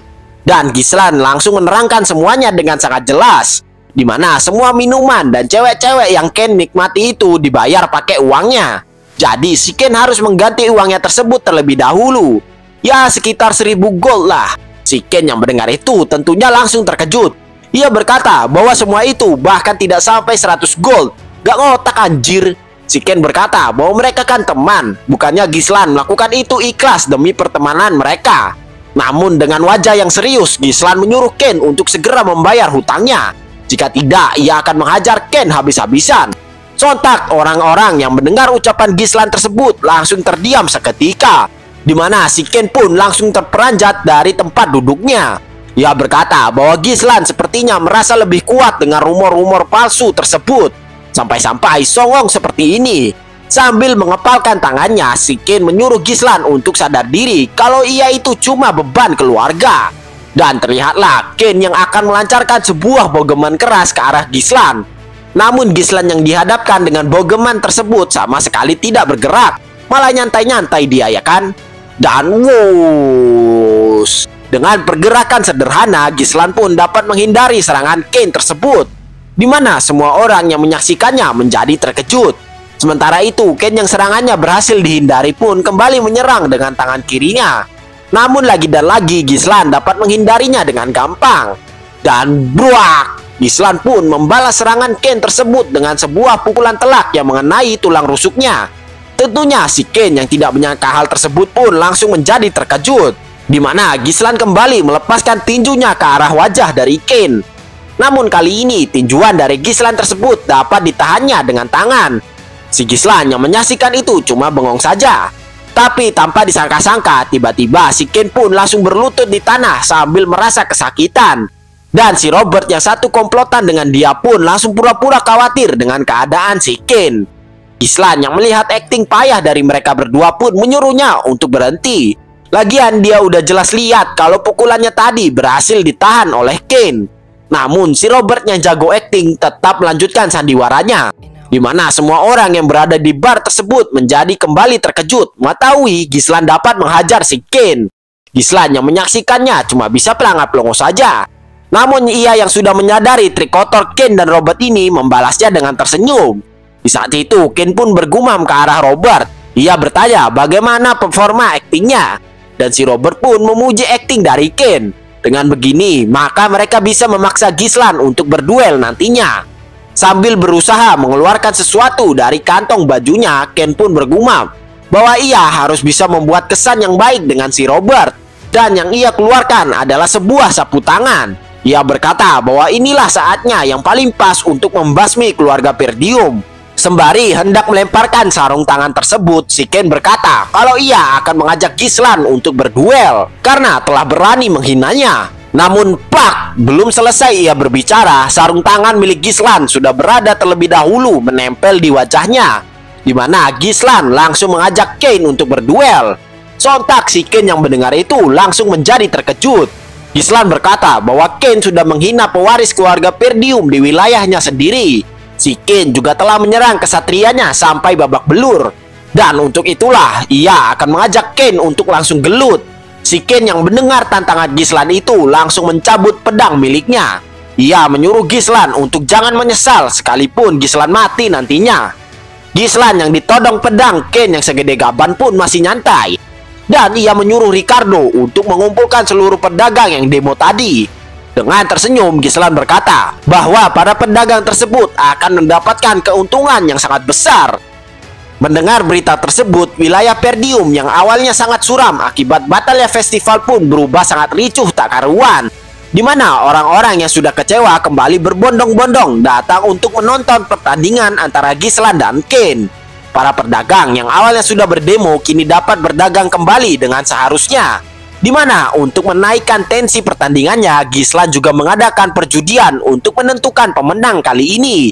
Ya tentu saja orang-orang akan memilih untuk bertaruh kepada si Ken ketimbang Gislan. Sementara itu Ken yang mengetahui Gislan mengadakan perjudian membuatnya emosi. Bisa-bisanya Gislan menodai pertarungan ini dengan perjudian. Dan Ken pun lalu memperingatkan Gislan bahwa pedangnya tidak akan berhenti meskipun Gislan sudah menyerah.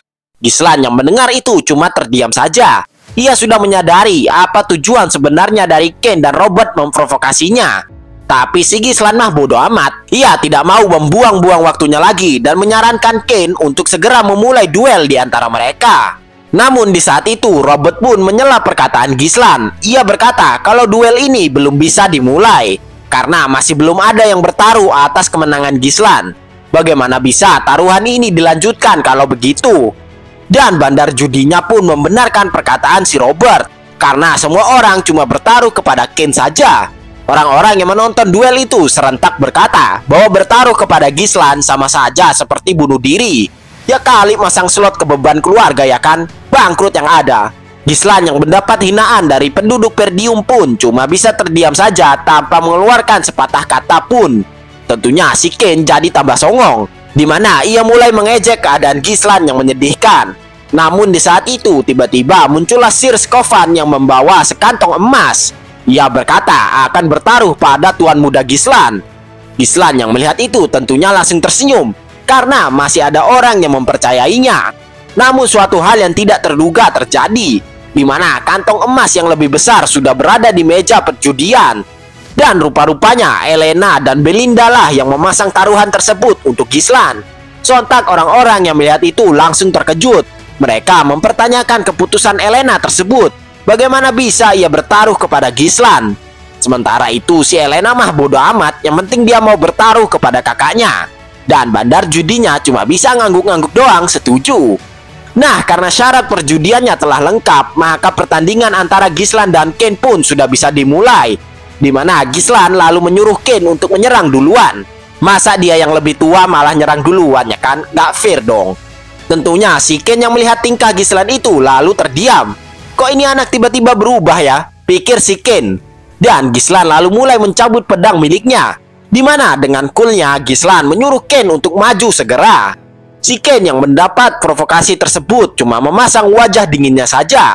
Dan setelah itu ia pun mulai berbicara. Ia berkata kalau sudah terlambat bagi Gislan untuk berlagak seperti itu. Lalu aba-aba dari pertandingan itu pun bergema. Di mana dengan ganasnya si Ken pun langsung terbang hendak menerjang Gislan. Dan jedar! Dengan kekuatan full powernya si Ken pun mendaratkan sebuah tebasan yang sangat dahsyat. Namun di sana Gislan masih bisa menahan serangan Ken tersebut. Si Ken yang serangannya berhasil ditahan memperingati Gislan bahwa sudah terlambat baginya untuk mundur sekarang. Di mana dengan pedangnya yang berukuran cukup besar, si Ken pun berhasil mematahkan pertahanan milik Gislan. Lalu dengan memegang ujung pedangnya, si Ken berusaha untuk menusuk Gislan dengan gagang pedang miliknya. Untungnya si Gislan dapat menghindari serangan tersebut dengan sedikit menunduk. Tak berhenti di sana saja, si Ken kembali melepaskan tendangan yang berhasil mengoyak lantai arena tersebut. Tapi lagi dan lagi Gislan dapat menghindari serangan itu dengan isi. Para penonton yang melihat kekuatan dari Ken langsung bersorak-sorak. Seperti yang mereka harapkan, si Gislan tidak akan bisa menahan kekuatan dari Ken yang brutal. Si Ken yang mendapat sorakan dari penonton pun tentunya membanggakan dirinya dengan tersenyum ke arah Gislan. Namun si Gislan cuma membalasnya dengan wajah bego miliknya. Sementara itu, pihak yang mendukung Gislan pun mulai panik melihat jalannya pertandingan. Di mana Belinda memberi saran untuk menghentikan saja duel ini. Namun si Robert yang mendengar itu bergumam bahwa sudah terlambat jika mereka ingin menyelamatkan Gislan.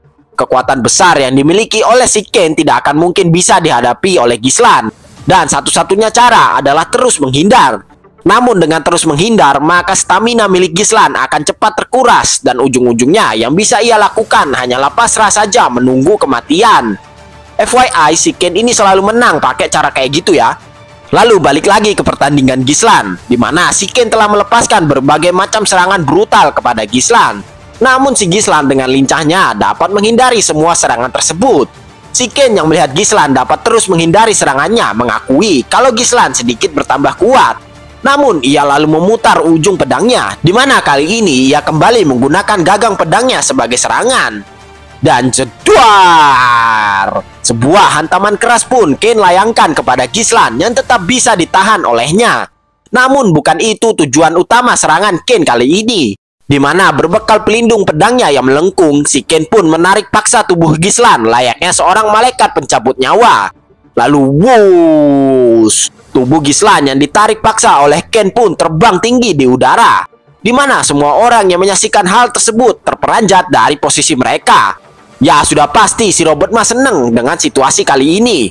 Ia berpikir bahwa ini adalah akhir dari hidup Gislan Perdium. Di mana tubuh Gislan yang mulai terjatuh ke tanah sudah ditunggu oleh Ken dengan pedang besarnya. Ia siap untuk menebas tubuh Gislan menjadi dua bagian waktu itu. Namun tanpa disangka-sangka, Gislan langsung menunjukkan kemampuannya yang sebenarnya. Gislan berkata bahwa selama ini ia sudah bersikap sabar terhadap Kain, namun tidak akan lagi. Dimana dengan memfokuskan mana di telapak kakinya, si Gislan dapat mendarat dengan sempurna tanpa terluka sedikit pun. Lalu dengan kuda-kuda yang sangat sempurna, Gislan melesat layaknya peluru ke arah Kain yang masih belum sadar apa yang sudah terjadi. Dan slash! Dengan sangat cepat, Gislan berhasil melakukan tebasan yang berhasil melukai pinggang kanan dari Kain. Tentunya Kain dan Robert yang menyaksikan kemampuan Gislan itu menjadi sangat terkejut. Si Robert tidak menyangka kalau Gislan akan menggunakan mananya seperti itu. Gislan lalu memberitahu Kain sebuah fakta yang sangat membagongkan, di mana ia berkata kalau Kain itu cuma punya otot tapi tidak memiliki otak. Gerakan yang Kain tunjukkan selama ini hanyalah swordmanship bodoh yang bahkan tak layak untuk dipertunjukkan. Ia menutupi semua kebodohannya tersebut dengan kekuatan besar miliknya. Kain berpikir semua lawannya akan takut saat berhadapan dengan kekuatannya tersebut. Tapi kali ini lawanmu adalah aku, maka izinkanlah aku untuk membuka matamu, ucap Gislan. Sontak si Kain yang mendapat ceramah no jutsu pun langsung naik pitam, di mana dengan sembrono ia lalu maju menerjang ke arah Gislan dengan penuh emosi. Tentu saja menghadapi lawan yang emosi sangat mudah bagi Gislan, di mana dengan menggunakan kakinya Gislan dapat menahan serangan Kain sebelum berhasil dilancarkan. Dan wush, dengan kelincahannya Gislan dapat melakukan gerakan akrobatik di udara sambil menghindari serangan Kain selanjutnya. Lalu dengan coolnya ia juga dapat mendarat tepat di hadapan Kain sambil memasang kuda-kuda menyerang. Si Kain yang dipamerin gerakan sama Gislan pun jadi tambah emosi, di mana dengan sekuat tenaga ia berusaha untuk menusuk Gislan menggunakan pedang miliknya. Namun wush, serangan remeh seperti itu tidaklah berarti di hadapan Gislan Perdium. Bahkan Gislan dapat menahan pedang milik Kain tersebut hanya dengan satu kaki miliknya. Dan crot, dengan santainya Gislan melepaskan tebasan yang berhasil mengenai leher dari Kain. Kain yang terkena serangan Gislan langsung terdiam seketika, di mana para penonton yang menyaksikan kejadian itu sama speechlessnya dengan apa yang terjadi. Lalu mereka semua menjadi sangat ricuh melihat bagaimana Gislan dapat membuli si Kain dengan gampang. Bahkan gak keringetan si Gislan. Sementara itu Elena yang sudah mengetahui kemampuan kakaknya pun cuma bisa mesem-mesem doang. Kan dia udah bilang, lagian gak ada yang percaya sih. Dan hal yang sebaliknya juga terjadi pada si Robert. Ia mulai khawatir dengan hasil dari duel ini nantinya. Lalu kembali ke Kain. Dia malah kebingungan dengan tingkah Gislan karena tebasan yang Gislan lakukan masihlah terlalu dangkal. Padahal Gislan bisa saja langsung membunuhnya saat itu. Dan yang membuat si Kain lebih terkejut lagi, sejak kapan Gislan bisa melakukan swordmanship kayak gitu? Mana dipamerin melulu lagi ya kan? Gislan yang melihat kebingungan di mata Kain pun menatapnya dengan dingin. Lalu tanpa disangka-sangka Gislan membuang pedang miliknya. Gislan berkata kalau pertandingan ini tidak seru sama sekali. Karena itulah ia akan melawan Kain dengan tangan kosong. Ngepurlah istilahnya. Sontak si Kain yang mendengar perkataan Gislan langsung emosi tingkat maksimal, di mana Gislan berkata bahwa inilah saat yang pas untuk memberikan Kain pelajaran dengan tangannya sendiri. Si Kain yang mendengar perkataan Gislan sempat kebingungan, dan Gislan menjelaskan bahwa tidak pantas baginya menghajar Kain dengan swordmanship. Maka dari itu ia akan menggunakan tangan kosong saja karena itu kan keahlian dari Kain. Lalu Gislan menambahkan ia juga akan menaikkan taruhannya menjadi 2000 gold jika ia bisa menang nantinya. Semua penonton langsung terkejut mendengar jumlah taruhan itu yang sangat fantastis. Bahkan si Robert juga sama terkejutnya dengan keputusan Gislan. Tapi dia lebih ke bersyukur sih karena dengan begitu maka misi Kain untuk membunuh Gislan akan dapat diselesaikan. Bandar judinya pun kembali membuka taruhan kepada orang-orang dengan jumlah yang baru, di mana orang-orang mulai berjudi dan bertaruh kepada si Kain. Namun kali ini ada yang berbeda karena sekarang terdapat penonton yang berani bertaruh atas kemenangan Gislan Perdium. Si Kain yang sedari tadi udah dipermalukan Gislan pun mencapai batas emosinya, di mana ia memilih untuk tetap menggunakan pedang melawan Gislan. Lalu dengan penuh emosi Kain pun menerjang maju ke arah Gislan dengan pedang besarnya. Gislan yang menyaksikan itu berkata bahwa sesuai dugaannya si Kain ini harus disadarkan terlebih dahulu. Dan wush, Gislan pun dapat menghindari tusukan maut milik Kain. Lalu dengan pergerakan layaknya seorang petinju, Gislan berpindah ke sisi samping dari tubuh Ken. Dan bruak! Gislan melepaskan sebuah tinjuan yang kali ini bisa ditahan oleh Ken menggunakan kakinya. Namun tentu saja serangan Gislan bukan itu saja, di mana dengan tangan kirinya Gislan melepaskan sebuah pukulan uppercut yang sangat keras ke arah dagu si Ken. Hal itu langsung membuat Ken terhuyung di tanah karena damage-nya yang bukan main-main. Si Ken yang memang rada lola pun baru menyadari bagaimana bisa Gislan melakukan gerakan seperti itu. Dan seolah-olah tak ingin membiarkan Ken beristirahat, Gislan pun menyuruhnya untuk bangkit kembali. Karena ini baru permulaannya saja. Si Ken yang terpancing dengan perkataan Gislan pun kembali menggila, di mana tanpa pikir panjang ia pun menerjang maju ke arah Gislan. Namun Gislan pun dapat dengan mudah menghindari semua serangan remeh dari Ken. Bahkan kini Gislan dapat menangkap lengan dari Ken yang membawa pedang. Dan crot! Dengan gampangnya Gislan langsung memutar tangan Ken tersebut hingga tubuhnya hendak jatuh ke tanah. Lalu bruak! Sebuah tendangan lutut super keras pun mengenai tulang rusuk Ken sampai membuatnya sangat kesakitan. Si Ken masih tidak menyangka kalau ia akan dihajar habis-habisan seperti ini. Padahal niat awalnya adalah membunuh Gislan dan mengamankan masa depan keluarga Loges. Namun semakin keras Ken berusaha melawan Gislan, ujung-ujungnya yang ia terima hanyalah tinjuan tiada akhir pada tubuh dan wajahnya. Di mana Gislan tidak memberikan ampun sedikit pun kepada Ken yang terus membulinya. Pokoknya dihajar terus ya kan? Dan pada akhirnya si Ken pun tertunduk lemas dengan wajah yang sudah tak karuan. Di sana ia masih kebingungan bagaimana semua ini bisa terjadi. Lalu Gislan pun menarik rambut dari Ken. Ia berkata kalau merasa kasihan dengan Count Loges atau ayah dari Ken. Selama ini Count Loges selalu membantu keluarga Perdium sampai akhir hayatnya. Itu semua terjadi karena Count Loges adalah teman dari Count Perdium atau ayahnya Gislan. Namun sangat disayangkan kalau anaknya kini berpikiran berbeda. Sontak Ken yang mendengar perkataan Gislan langsung tersentak. Di mana scene pun lalu berpindah ke beberapa tahun sebelumnya. Saat itu Count Loges masihlah hidup. Di sana Ken yang tidak menyetujui keputusan ayahnya pun mencoba menghentikan Count Loges untuk mengirimkan bantuan kepada keluarga Perdium. Ia selalu bertanya mengapa ayahnya sangat rajin untuk membantu keluarga Perdium. Padahal keadaan mereka juga kesulitan. Semua orang telah berusaha untuk menghentikan tindakan ayahnya.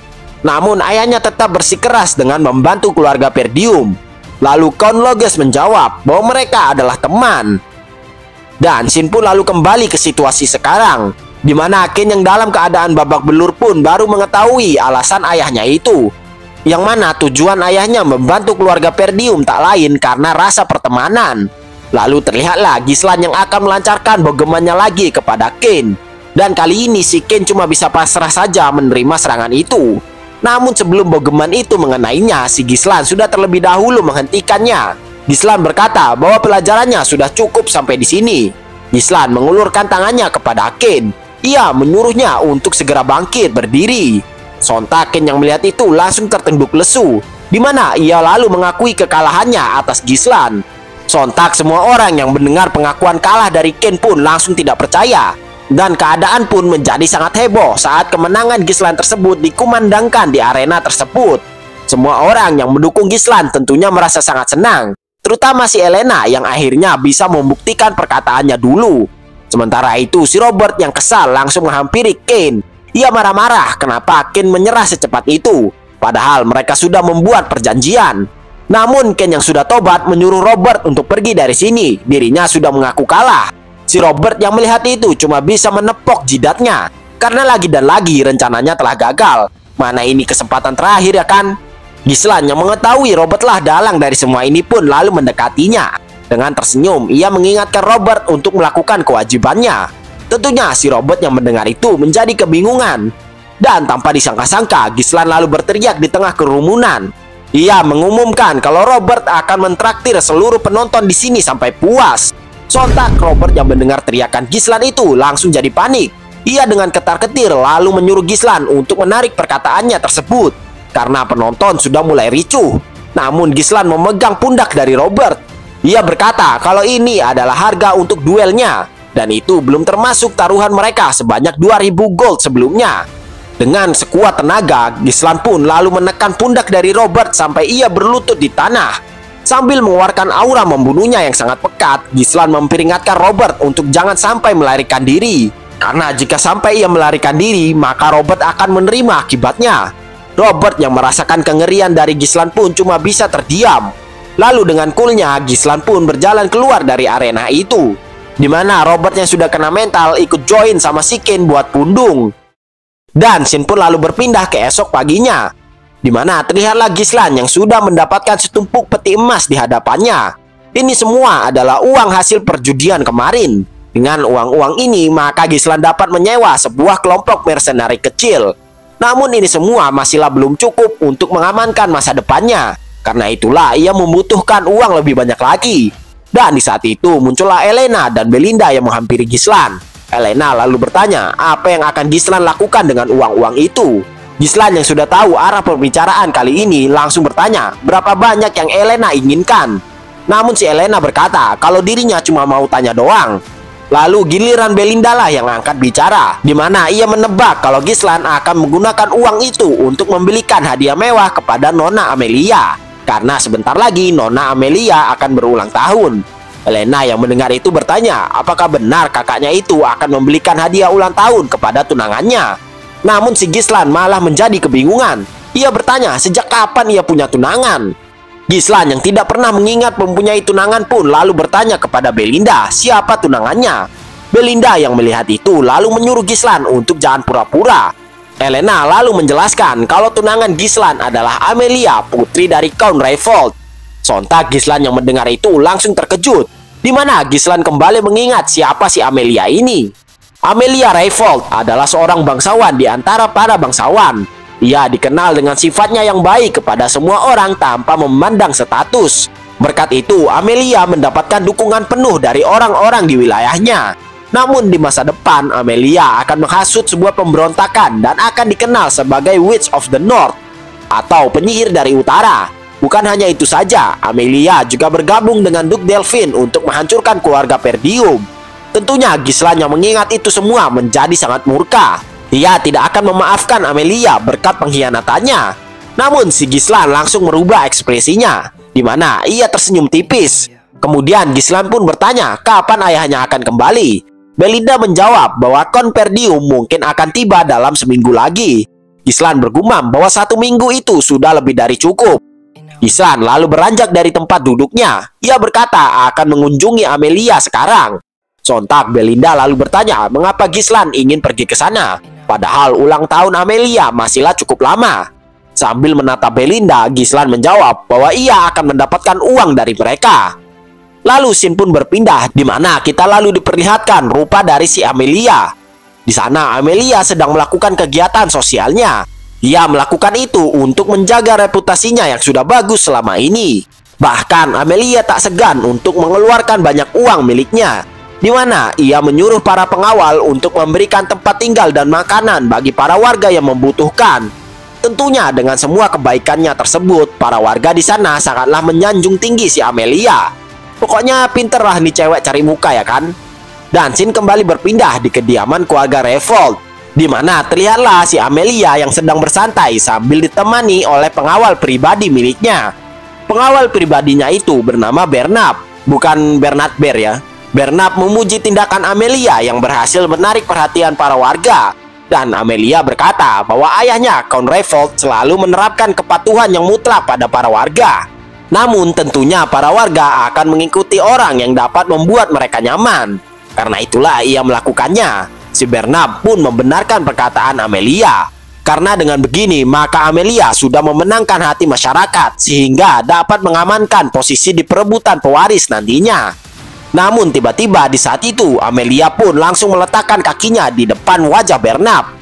Ia bertanya apa yang terjadi di duel melawan pedang terbaik di utara. Bernard lalu meminta maaf kepada Amelia. Untuk saat ini, ia tidak boleh memenangkan duel itu. Karena ia tidak ingin orang-orang mulai memperhatikan Amelia nantinya. Dan sambil mencium kaki milik Amelia, Bernard berkata bahwa sekarang bukanlah waktu yang tepat bagi Amelia untuk menunjukkan taringnya. Ia melakukan ini karena ia adalah pedang milik Amelia. Agak lain ya si Bernard Bear ini ya. Dan Amelia pun lalu mendekatkan wajahnya ke arah Bernard. Amelia berkata bahwa Bernard tidak boleh lemah karena ia sudah banyak berinvestasi kepadanya. Lalu Amelia bertanya tentang keadaan guild pedagang milik mereka. Dan Bernard lalu menjawab, jika yang dimaksud Amelia adalah guild pedagang Artium, maka Amelia tidak usah memusingkannya. Guild yang mereka bangun itu sudah membeli seluruh material yang digunakan untuk pembangunan ulang hutan penjaga bis, yang akhir-akhir ini hancur akibat diserang oleh orc di Perdium. Intinya, mereka sudah mendapatkan seluruh dana yang mereka keluarkan untuk mendukung Perdium setiap tahunnya. Terlebih lagi, mereka juga telah merekrut prajurit dan kenaik yang telah meninggalkan Perdium. Kebanyakan dari prajurit itu cukup terlatih untuk melawan sekelompok barbarian. Amelia yang mendengar laporan tersebut memuji Bernard.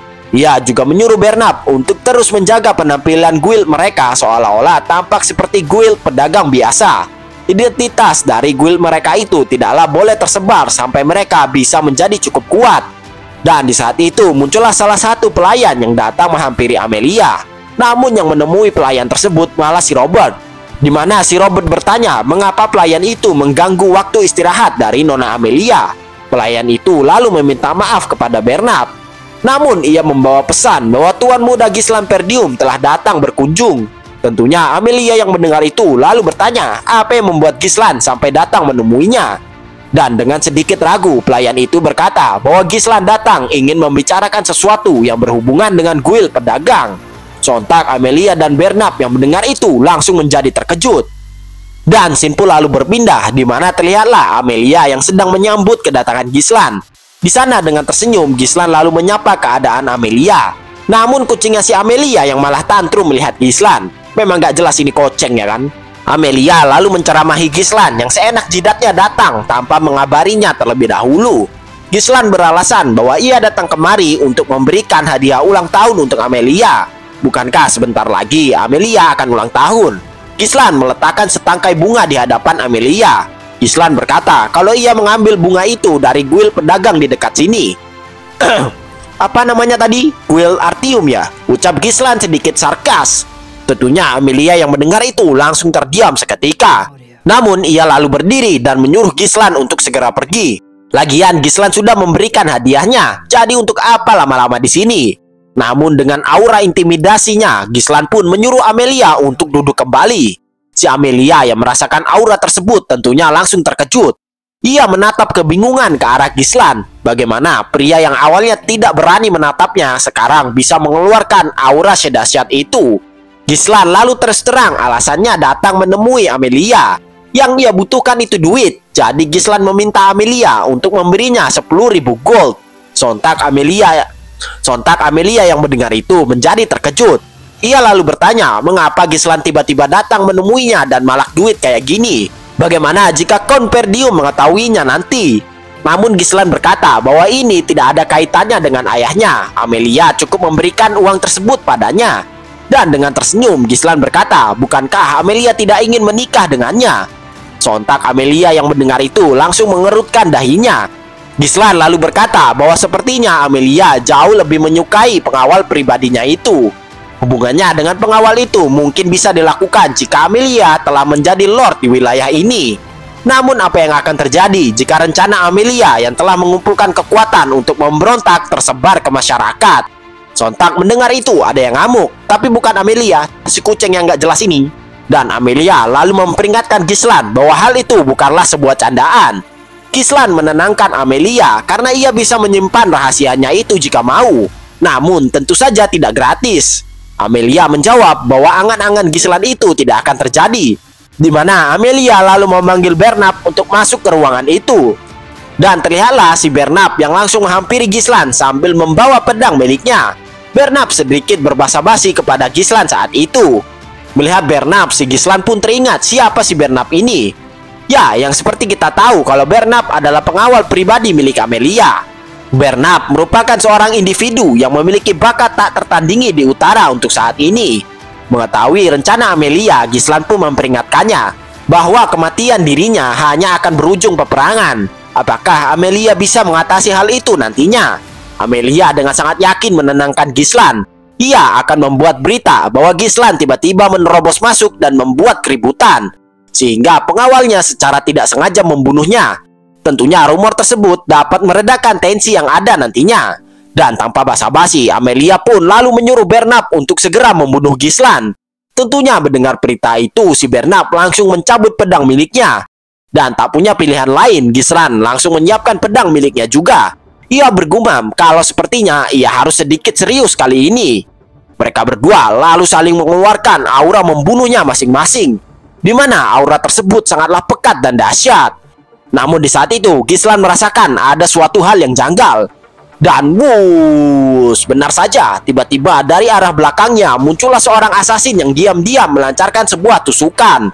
Namun Gislan lalu menghindari serangan tersebut dengan berguling mendadak.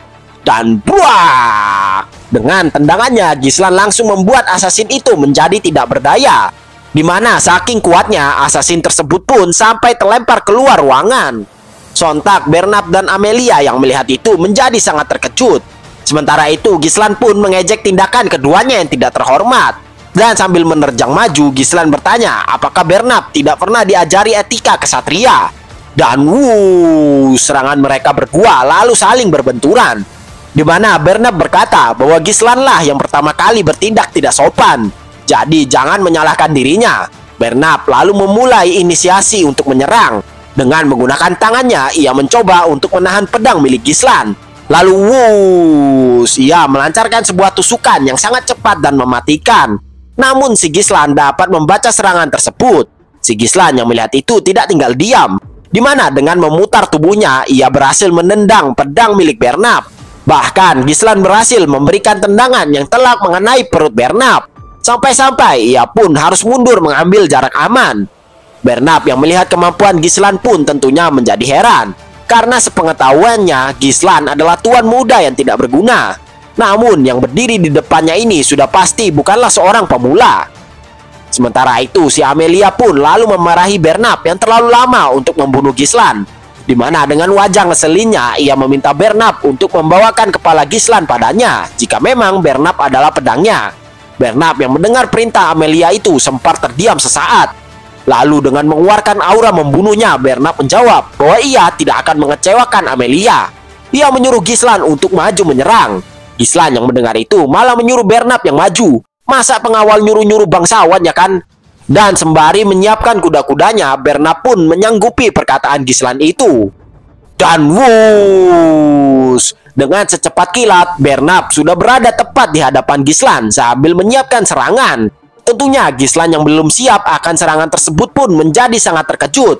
Namun untungnya dengan refleks sepersekian detik, Gislan berhasil menghindari serangan mematikan itu. Saking cepatnya, pipi dari Gislan harus terluka meskipun ia sudah menghindar. Dan pertarungan yang sangat sengit mulai terjadi, di mana Bernard dan Gislan saling jual beli serangan. Tentunya si Amelia yang melihat Gislan dapat mengimbangi Bernard pun menjadi kebingungan. Sejak kapan Gislan pandai berpedang seperti ini? Tapi ia yakin dengan hasil akhirnya nanti. Dan Bernard pun kembali melepaskan tusukannya ke arah Gislan, di mana Gislan berhasil menahan serangan tersebut dengan pelindung pedangnya. Dan dengan menggunakan pelindung pedangnya juga, Gislan pun memaksa pedang Bernard untuk terdorong mundur. Namun sebelum ujung pedang Gislan mengenainya, Bernard terlebih dahulu berhasil menahan pergerakan pedang itu dengan tangan miliknya. Dan ia langsung melancarkan serangan balik yang lagi dan lagi dapat dihindari oleh Gislan. Gislan lalu mengejek Bernard yang melakukan serangan sama untuk kedua kalinya. Dan dengan memutar tubuhnya, Gislan pun mencoba mendaratkan tendangan ke arah wajah Bernard. Namun tendangan Gislan itu tidak berefek apapun, karena sekarang Bernard telah melapisi tubuhnya dengan mana. Bernard berkata bahwa hal ini tidak akan bekerja lagi padanya. Dan jedar! Bernard membanting tubuh Gislan ke lantai dengan sangat keras, yang membuat Gislan sampai meringis kesakitan. Dan tak berhenti di situ saja, Bernard pun langsung berniat mengakhiri Gislan dengan sebuah tusukan.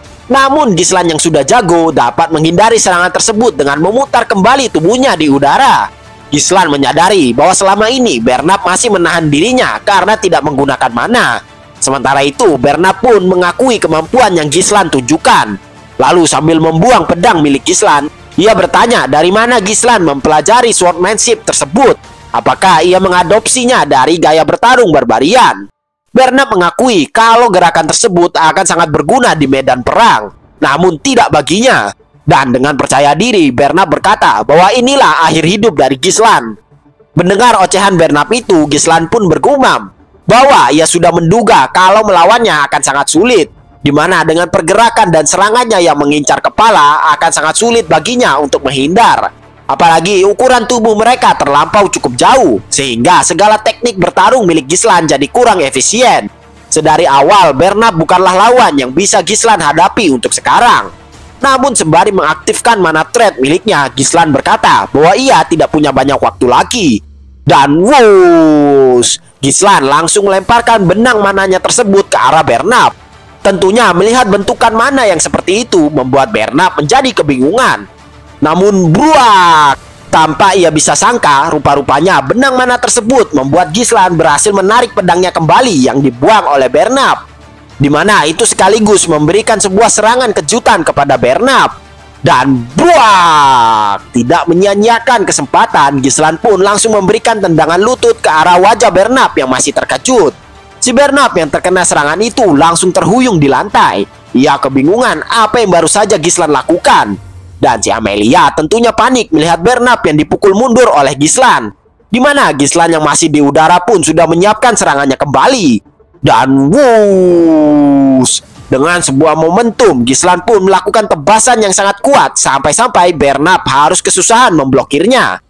Namun dengan menggeser posisi pedangnya, Bernard dapat menepis serangan Gislan itu.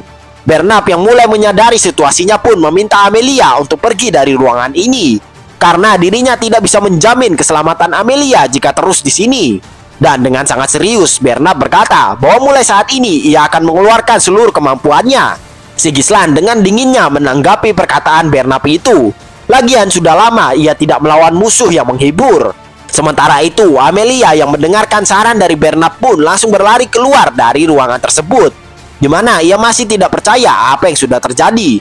Ia memang mendengar tentang rumor Gislan sebelumnya, tapi ia berpikir kalau rumor tersebut hanyalah tipuan atau dilebih-lebihkan saja. Dan ia juga kebingungan bagaimana bisa Gislan mengetahui rahasia guild pedagang miliknya. Tidak mungkin Gislan dapat menemukan informasi rahasia itu jika tidak dibocorkan oleh seseorang. Memikirkan semua itu membuat kepala Amelia menjadi pusing. Dan untuk itu Amelia pun mencari keberadaan para penjaga yang tak kunjung muncul. Namun di saat ia mendatangi para penjaga, yang ia temukan hanyalah para penjaga yang sudah dikalahkan oleh seseorang misterius berjubah. Dan tanpa disangka-sangka, orang misterius itu adalah Belinda, di mana ia yang melihat kemunculan Amelia pun langsung menyapanya. Tentunya Amelia yang melihat itu menjadi sangat terkejut. Ia bertanya apa yang pelayan itu lakukan di sini.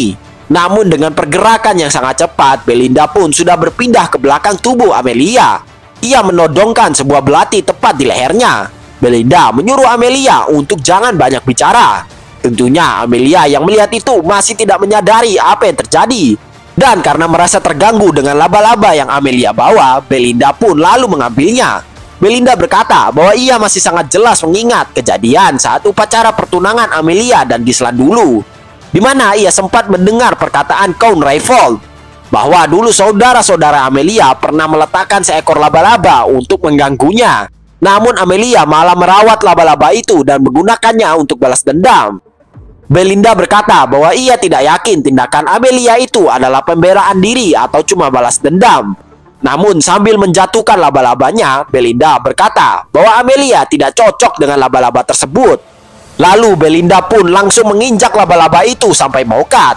Belinda memperingatkan Amelia agar mau bekerja sama dengannya. Dan scene pun lalu kembali ke pertempuran Gislan dan Bernard, di mana pertempuran itu jadi semakin memanas. Bahkan Gislan dapat merasakan bahwa udara di sekitar mereka menjadi sangat mencekam berkat mana yang dikeluarkan oleh Bernard. Gislan menambahkan kalau mana yang dikeluarkan Bernard itu sangatlah mengerikan. Bernard lalu mempertanyakan ucapan Gislan sebelumnya, di mana menurutnya itu bukanlah ucapan yang boleh dikeluarkan oleh bangsawan. Namun Gislan lalu balik bertanya apakah perkataan itu pantas dikeluarkan oleh pengawal biasa seperti Bernard. Sontak Bernard yang mendengar itu langsung terdiam, di mana dengan murka ia langsung menerjang maju ke arah Gislan sambil melepaskan serangannya. Gislan yang melihat itu masih bisa menahannya dengan gampang. Namun Bernard lalu mengeluarkan kemampuan miliknya, di mana dengan pergerakan yang sangat cepat, Bernard melepaskan berbagai macam tusukan ke arah Gislan. Bernard berkata bahwa Gislan jangan mempermalukan nama seorang bangsawan. Gislan yang terkejut dengan serangan cepat itu dengan susah payah menepis semuanya. Bahkan terdapat beberapa serangan yang hampir membunuhnya jika tidak dihindari. Tentunya Gislan pun menjadi agak terkejut karena serangan Bernard itu harus memaksanya untuk mundur mengambil jarak aman. Dan si Gislan pun mulai sekarang melakukan inisiasi untuk menyerang, di mana dengan gerakan tipuannya ia coba mengelabui Bernard. Namun dengan gerakan yang sangat presisi, Bernard dapat menepis serangan tipuan milik Gislan itu. Dan sembari menyiapkan serangannya, Bernard berkata bahwa inilah akhir dari duelnya. Lalu crot, terlihatlah serangan Bernard yang berhasil melukai Gislan. Namun si Bernard malah menjadi terkejut dengan apa yang terjadi, di mana dengan menguatkan dirinya, Gislan mengorbankan bahunya untuk menepis serangan Bernard itu. Dan wush, dengan gerakan yang sangat cepat, Gislan pun melakukan serangan counter kepada Bernard. Bernard lalu memuji intuisi bertarung milik Gislan, jadi ia tidak boleh lengah sedikit pun. Bernard lalu kembali melakukan kuncian terhadap pedang milik Gislan. Ia lalu melancarkan sebuah tendangan yang mengenai perut Gislan dengan kuat. Gislan yang terkena tendangan tersebut pun harus terpental hingga menabrak dinding di belakangnya. Dan Bernard berkata bahwa inilah perbedaan antara dirinya dan orang yang hanya mengayunkan pedangnya untuk bersenang-senang. Gislan yang sudah mulai terpojok pun bergumam bahwa ini semua menjadi semakin menarik. Dengan kecepatan dan jangkauan yang Bernard punya, ia dapat mengendalikan alur pertarungan ini. Dan semua usaha Gislan untuk melawannya dengan teknik miliknya akan sia-sia. Karena saat beradu serangan, dirinya seolah-olah harus dibuat percaya bahwa kedua pedang mereka saling terkunci satu sama lain. Padahal semua itu hanyalah tipuan yang Bernard lakukan. Saat ini ia tidak bisa melawan balik Bernard dengan mana miliknya. Ya, mana yang sekarang maksudnya. Dan terlihatlah Bernard yang sudah menerjang maju ke arah Gislan yang masih terdiam. Melihat itu, Gislan pun langsung menyiapkan kuda-kudanya. Ia bergumam bahwa ada satu hal yang Bernard tidak ketahui, yaitu teknik kultivasi mana miliknya. Dan wush, Gislan langsung meledakkan 3 mana core miliknya, di mana dengan teknik tersebut semua kemampuan Gislan langsung meningkat drastis. Bahkan Gislan sekarang tidak ragu-ragu lagi untuk langsung menerjang maju ke arah Bernard. Dan ting, dengan satu ayunan pedang miliknya, Gislan dapat melucuti pedang milik Bernard. Tentunya si Bernard yang menyaksikan hal itu langsung termenung. Ia bertanya-tanya dari mana Gislan bisa mendapatkan mana sebesar itu. Dan terlihatlah Gislan yang akan melancarkan serangan penghabisan pada Bernard yang masih bengong. Namun sebelum pedang Gislan berhasil membunuh Bernard, terdengarlah suara dari Amelia yang memintanya untuk berhenti. Di mana terlihatlah Amelia yang sudah berada di sana sambil disandera oleh Belinda. Amelia menyuruh Gislan untuk mengambil uang yang ia inginkan dan pergi dari sini. Melihat itu, Gislan pun berkata bahwa ini sangatlah merepotkan. Seharusnya Amelia melakukannya dari tadi. Gislan lalu mencabut pedangnya yang sudah siap melubangi kepala Bernard. Dan Belinda yang melihat pertempuran itu bertanya kepada Gislan, bukankah ini sedikit berlebihan untuk pertengkaran sepasang kekasih? Gislan menjawab kalau mereka cuma berdebat sedikit saja. Lalu untuk Amelia, Gislan berkata bahwa kesepakatannya telah berubah. Sekarang yang ia akan minta adalah 20.000 gold.